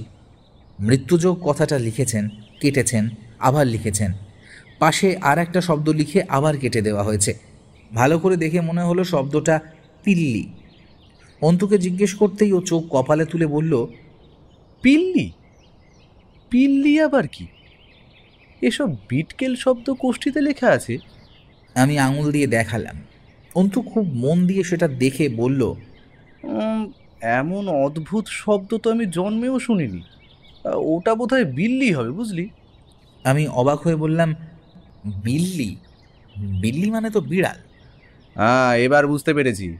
এই ভদ্রলোক বোধহয় বিড়াল পুষতেন, এক নয় একাধিক বিড়াল। তিনি যখন এই কোষ্ঠী করতে বসেছিলেন তখন ওই বিড়ালগুলো তাকে মনে হয় ভীষণ জ্বালাতন করছিল। তাদের উৎপাতে অতিষ্ঠ হয়ে তিনি বিল্লি বিল্লি লিখেছেন। আর আমাদের মনে যা থাকে তা আমরা অজান্তেই তো লিখে ফেলি, জানিস না। আমি কথা বাড়ালাম না। অন্তু ফর্মে আছে, ও ফর্মে থাকলে পৃথিবীর সমস্ত প্রশ্নের উত্তর দিতে পারে। আমি দীর্ঘশ্বাস ফেলে বললাম, আমার চেনা একজন মানুষ আছেন, অকাল্ট নিয়ে চর্চা করেন। আমাদের 3টে বাড়ির পরে তার বাড়ি। 40-এর কিছু উপরে বয়স। আমরা সিন্ধুদা বলি। তুই চাইলে তার কাছে একবার নিয়ে যেতে পারি। তার এইসব ইন্টারেস্ট আছে। অকাল্ট মানে ভূত প্রেত অলৌকিক এসব নিয়ে চর্চা করেন, যাকে কায়দা করে বলে ভূতান্বেষী। অন্তু হো হো করে হেসে বলল, কোষ্ঠী নিয়ে অকাল ডিটেকটিভের কাছে যাব? আরে এ তো মশা মারতে শুধু কামান দাগা নয় রে, একেবারে মিসাইল ছোড়ার মতো ব্যাপার। আরে মাথা টাথা গেল নাকি রে তোর? আমি চুপ করে রইলাম। অন্তু বলল, শোন, আমার ঠাকুরদার সেই জ্যোতিষী বন্ধু শুনেছি একটু অদ্ভুত টাইপের। জন্ম সময় জেনে নিয়ে ছক তৈরি করতো ঠিকই, তবে সে পারদর্শী ছিল লক্ষণ শাস্ত্রে। লক্ষণ শাস্ত্র? আরে হাত দেখতো না, মুখ দেখে ভবিষ্যৎ বলতো। লক্ষণ শাস্ত্র মতে মানুষের দর্পণ হলো তার মুখ। বোঝো। নকুল কাকা খবরাখবর নিয়ে তার কলকাতার ঠিকানা জোগাড় করেছে। চেতলার কাছে ওই কোনো গোবিন্দ আড্ডি রোডে থাকে সেই বুড়ো। তারই করা কোষ্ঠী যখন সে কিছু অর্থ উদ্ধার করলেও করতে পারে। যাবি নাকি সেখানে একবার? এখন? আরে এমনভাবে এখন বলছিস যেন তুই মাইক্রোসফটের সিইও। শাড়ি দিয়ে 50টা মিটিং তো শিডিউলে সাজিয়ে রাখা আছে। কি রাজকাজ আছে রে তোর? হ্যাঁ, ভারী তো কী সব কাগের ঠ্যাং বগের ঠ্যাংয়ের ছবি আঁকিস। 2 ঘন্টা পরে আঁকা যাবে না সেগুলো? আরে এইমাত্র উঠলাম ঘুম থেকে, কিছু খেতেও তো হবে নাকি। মাকে বলি।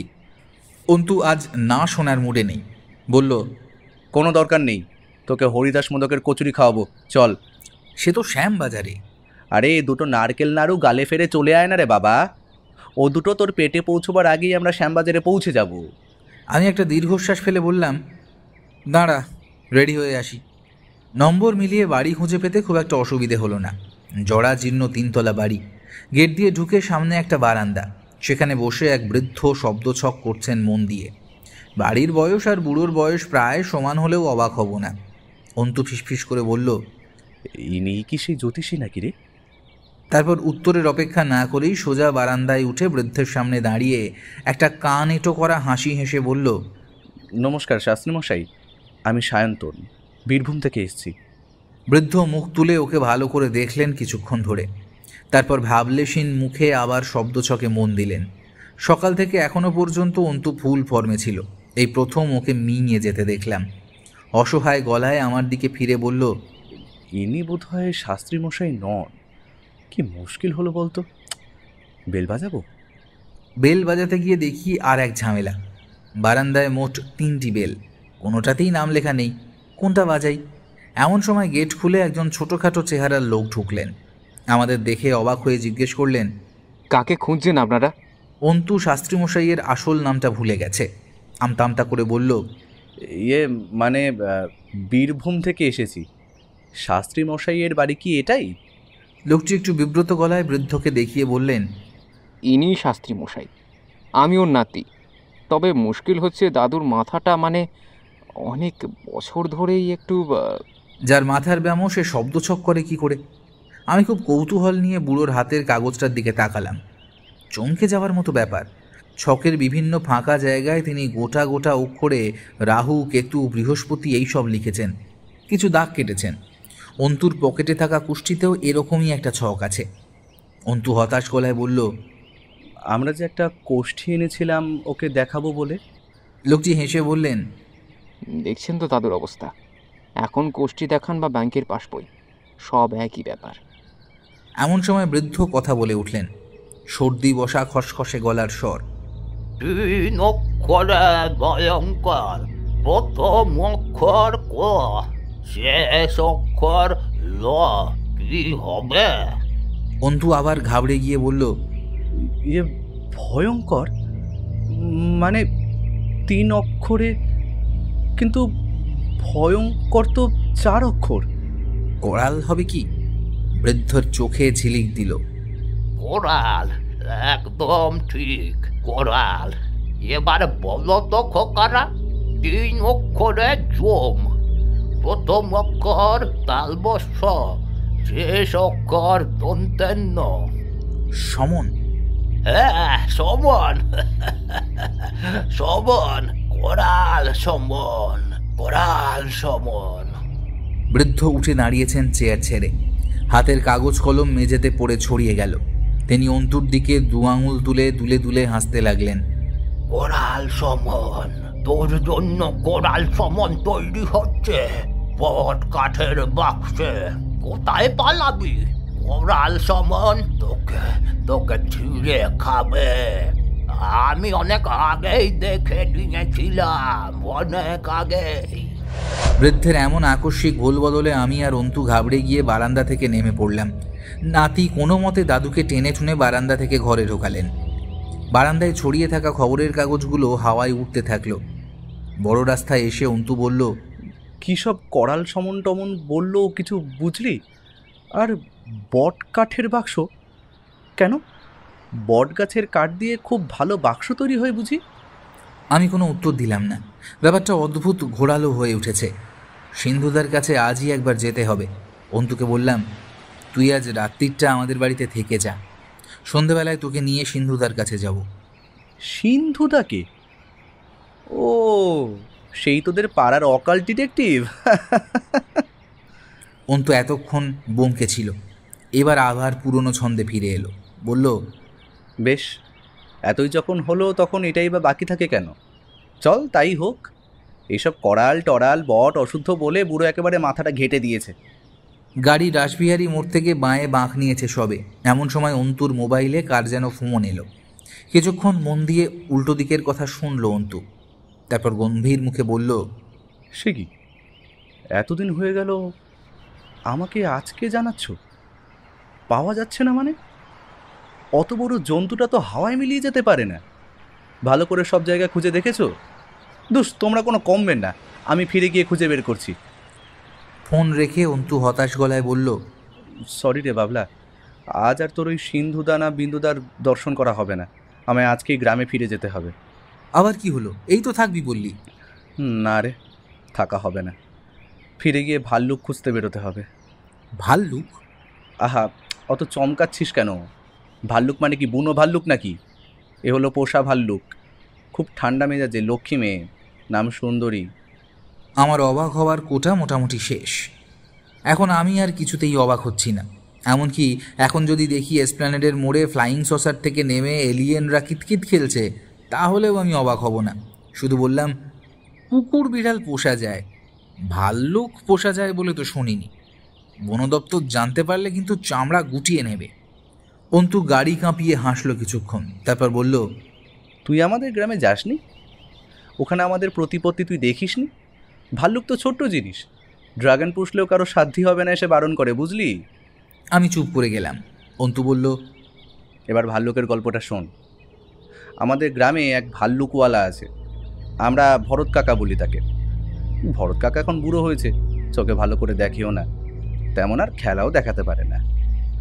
ওর ছেলে আর এই লাইনে যায়নি, কাঠের কাজ করে শুনেছি, বাপকে দেখে না। এখন ভরত কাকা একা একার কত দেখাশোনা করবে সুন্দরী? তাই আমি অনেকদিন আগেই বলেছিলাম ওকে আমার বাড়িতে রেখে যাও। আমি না হয় একটা লোক রেখে দেবো সুন্দরীর যত্ন আত্তি করার জন্য। ভরত কাকা তো এতদিন রাজি হচ্ছিল না। ছোট থেকে সুন্দরীকে মানুষ করেছে, ওকে ছেড়ে থাকতে পারবে না। তার সপ্তাহখানেক আগে শুনলাম সুন্দরীকে নাকি গ্রামের মধ্যে ঘোরাঘুরি করতে দেখা গেছে। সেটা অবশ্য নতুন ব্যাপার কিছু না। সুন্দরী মাঝে মাঝেই বেরিয়ে পড়তো বাড়ি থেকে, গ্রামে টহল দিয়ে বেড়াতো। ভরত কাকা এসে খুঁজে পেতে ওকে আবার বাড়িতে ফিরিয়ে নিয়ে যেত। গ্রামের কেউ সুন্দরীকে ভয় পায় না, কেউ কেউ তো ওকে দেখলে খেতে টেতেও দেয়। কিন্তু 2-3 দিন পরেও যখন ভরত কাকা সুন্দরীকে ফিরিয়ে নিতে এলো না, তখন গ্রামের কিছু লোকের টনক নড়ল। তারা ভরত কাকার বাড়িতে গিয়ে দেখে সে লোক ধুম জ্বরে বেহুশ। তাকে তো সবাই ব্যবস্থা করে হাসপাতালে পৌঁছে দিল। আমি একদিন নতুন গাড়ি নিয়ে ব্যস্ত ছিলাম বলে নকুল কাকা আমাকে কিছুই জানায়নি। এখন আবার শুনছি নতুন বিপদ, সুন্দরীকে নাকি কোথাও খুঁজে পাওয়া যাচ্ছে না। একটু থেমে অন্তু বলল, আমাদের খয়েরডাঙ্গা গ্রামের শেষে একটা ছোট্ট জঙ্গল মতো আছে, একটা ভাঙা নীলকুঠিও আছে নাকি সেই জঙ্গলে। অনেকে বলছে শেষবার সুন্দরীকে নাকি তার আশেপাশেই ঘুরতে দেখেছে। আর তুই এখন বনের রাজা টারজান হয়ে সেখানে ভাল্লুক খুঁজতে যাবি? ওমা, যাব না, ওটা তো আমারই ভাল্লুক। শেষের 1 বছর বলতে গেলে আমার টাকাতেই তো ভরত কাকা ওর দেখাশোনা করেছে। নতুন গাড়ি হয়েছে, এরপর নতুন ভাল্লুক? তুই কনস্ট্রাকশনের বিজনেস দেখিস কখন রে? নাকি পুরোটাই তোর ওই বিস্তুত ভাইয়ের উপরেই চাপিয়ে রেখেছিস? অন্তু চটে গিয়ে বলল, বেশিরভাগটা ওই তদারকি করে বটে, তবে আমি ওর উপর তদারকি করি। সেটাও যে কতটা কঠিন কাজ তুই কি করে বুঝবি? হ্যাঁ, সেই কাজ করতে গিয়ে আমার তো মাঝে মাঝে হাত ধরে যায়। উফ, তখন তখন নতুন নতুন গাড়ি কিনতে আর বাঘ ভাল্লুক পুষতে ইচ্ছে করে। অন্তু লজ্জা লজ্জা হাসি হাসল। কিন্তু তুই ভাল্লুক পুষে করবিটা কি? অজয় নদীর ধারে ভাল্লুক নিয়ে মর্নিং ওয়াক করতে যাবি? অন্তু মস্করা গায়ে মাখল না, বলল, ওসব ফালতু কথা ছেড়ে বলতো ভাল্লুক কি খায়? আমি অবাক হয়ে বললাম, আরে সেটা আমি কি করে বলবো? আমার 14 পুরুষের কেউ কখনো ভাল্লুক পোষেনি। আমার ঠাকুরদা নাকি একবার একটা কুমির নিয়ে এসেছিল কোত্থেকে, চৌবাচ্চায় রেখে নাকি পোষার ইচ্ছে ছিল। কিন্তু আমার ঠাকুমা ছিল অদ্ভুত মানুষ, বেঁকে বসলো। ঠাকুরদার আর কুমির পোষা হলো না। সেই ঠাকুমা অদ্ভুত মানুষই ছিলেন বটে, চৌবাচ্চায় কুমির পুষতে দেননি। আরে বললি না ভাল্লুক কি খায়? মহা মুশকিল। আমি ভাবনা চিন্তা করে বললাম, ভাল্লুক তো মধু খায় বলেই জানি, আর কি খায়? ইয়েস, মধু। অন্তু লাফিয়ে উঠে বলল, আপাতত ওতেই হবে। আচ্ছা বাবলা, তুই চল না আমার সঙ্গে, তুই থাকলে খুব সুবিধে হয়। রক্ষে করো, ওসব বাঘ ভাল্লুকের কারবারে আমি নেই। আমি এখনও কয়েকটা দিন অক্ষত শরীরে বাঁচতে চাই। শীতের মোড় এসে গিয়েছে। আমি বললাম, তোর এই পাহাড়ের মতো গাড়িটার ভিতরে ঢোকাবার দরকার নেই, এখানেই নামিয়ে দে আমায়। আমি নেমে পড়ার পর অন্তু জানলা দিয়ে মুখ বাড়ালো, পারলে একদিন চলে আয়, বুঝলি? এত কাছ থেকে ভাল্লুক দেখার সুযোগ কিন্তু আর পাবি না। তারপর ড্রাইভারকে বলল, দাদা, সামনে কোনো দোকান দেখে একবার দাঁড়াবেন, বড় এক জার ডাবার হানি কিনতে হবে। অন্তুর ঢাউস লাল গাড়ি বিটি রোড ধরে হুশ করে বেরিয়ে গেল, আর আমি খচখচ করতে থাকা মন নিয়ে বাড়ি ফিরে এলাম। যেতে হবে সিন্ধুদার বাড়ি। শুনছিলেন লেখক অর্ক পৈতণ্ডের কলমে করাল সমন গল্পের প্রথম পর্ব। কেমন লাগলো আজকের গল্পটি? ভালো লাগলে অবশ্যই আমাদের সাবস্ক্রাইব করে আমাদের সাথে থাকুন এবং লাইক ও কমেন্টের মাধ্যমে আপনার মতামত জানান। এরকম গল্প যদি আরও শুনতে চান তাহলে প্লিজ আমাদের কমেন্টের মাধ্যমে জানান। দেখা হবে নতুন কোনো গল্পে। ততক্ষণের জন্য শুভরাত্রি। ভালো থাকবেন এবং সকলকে ভালো রাখবেন।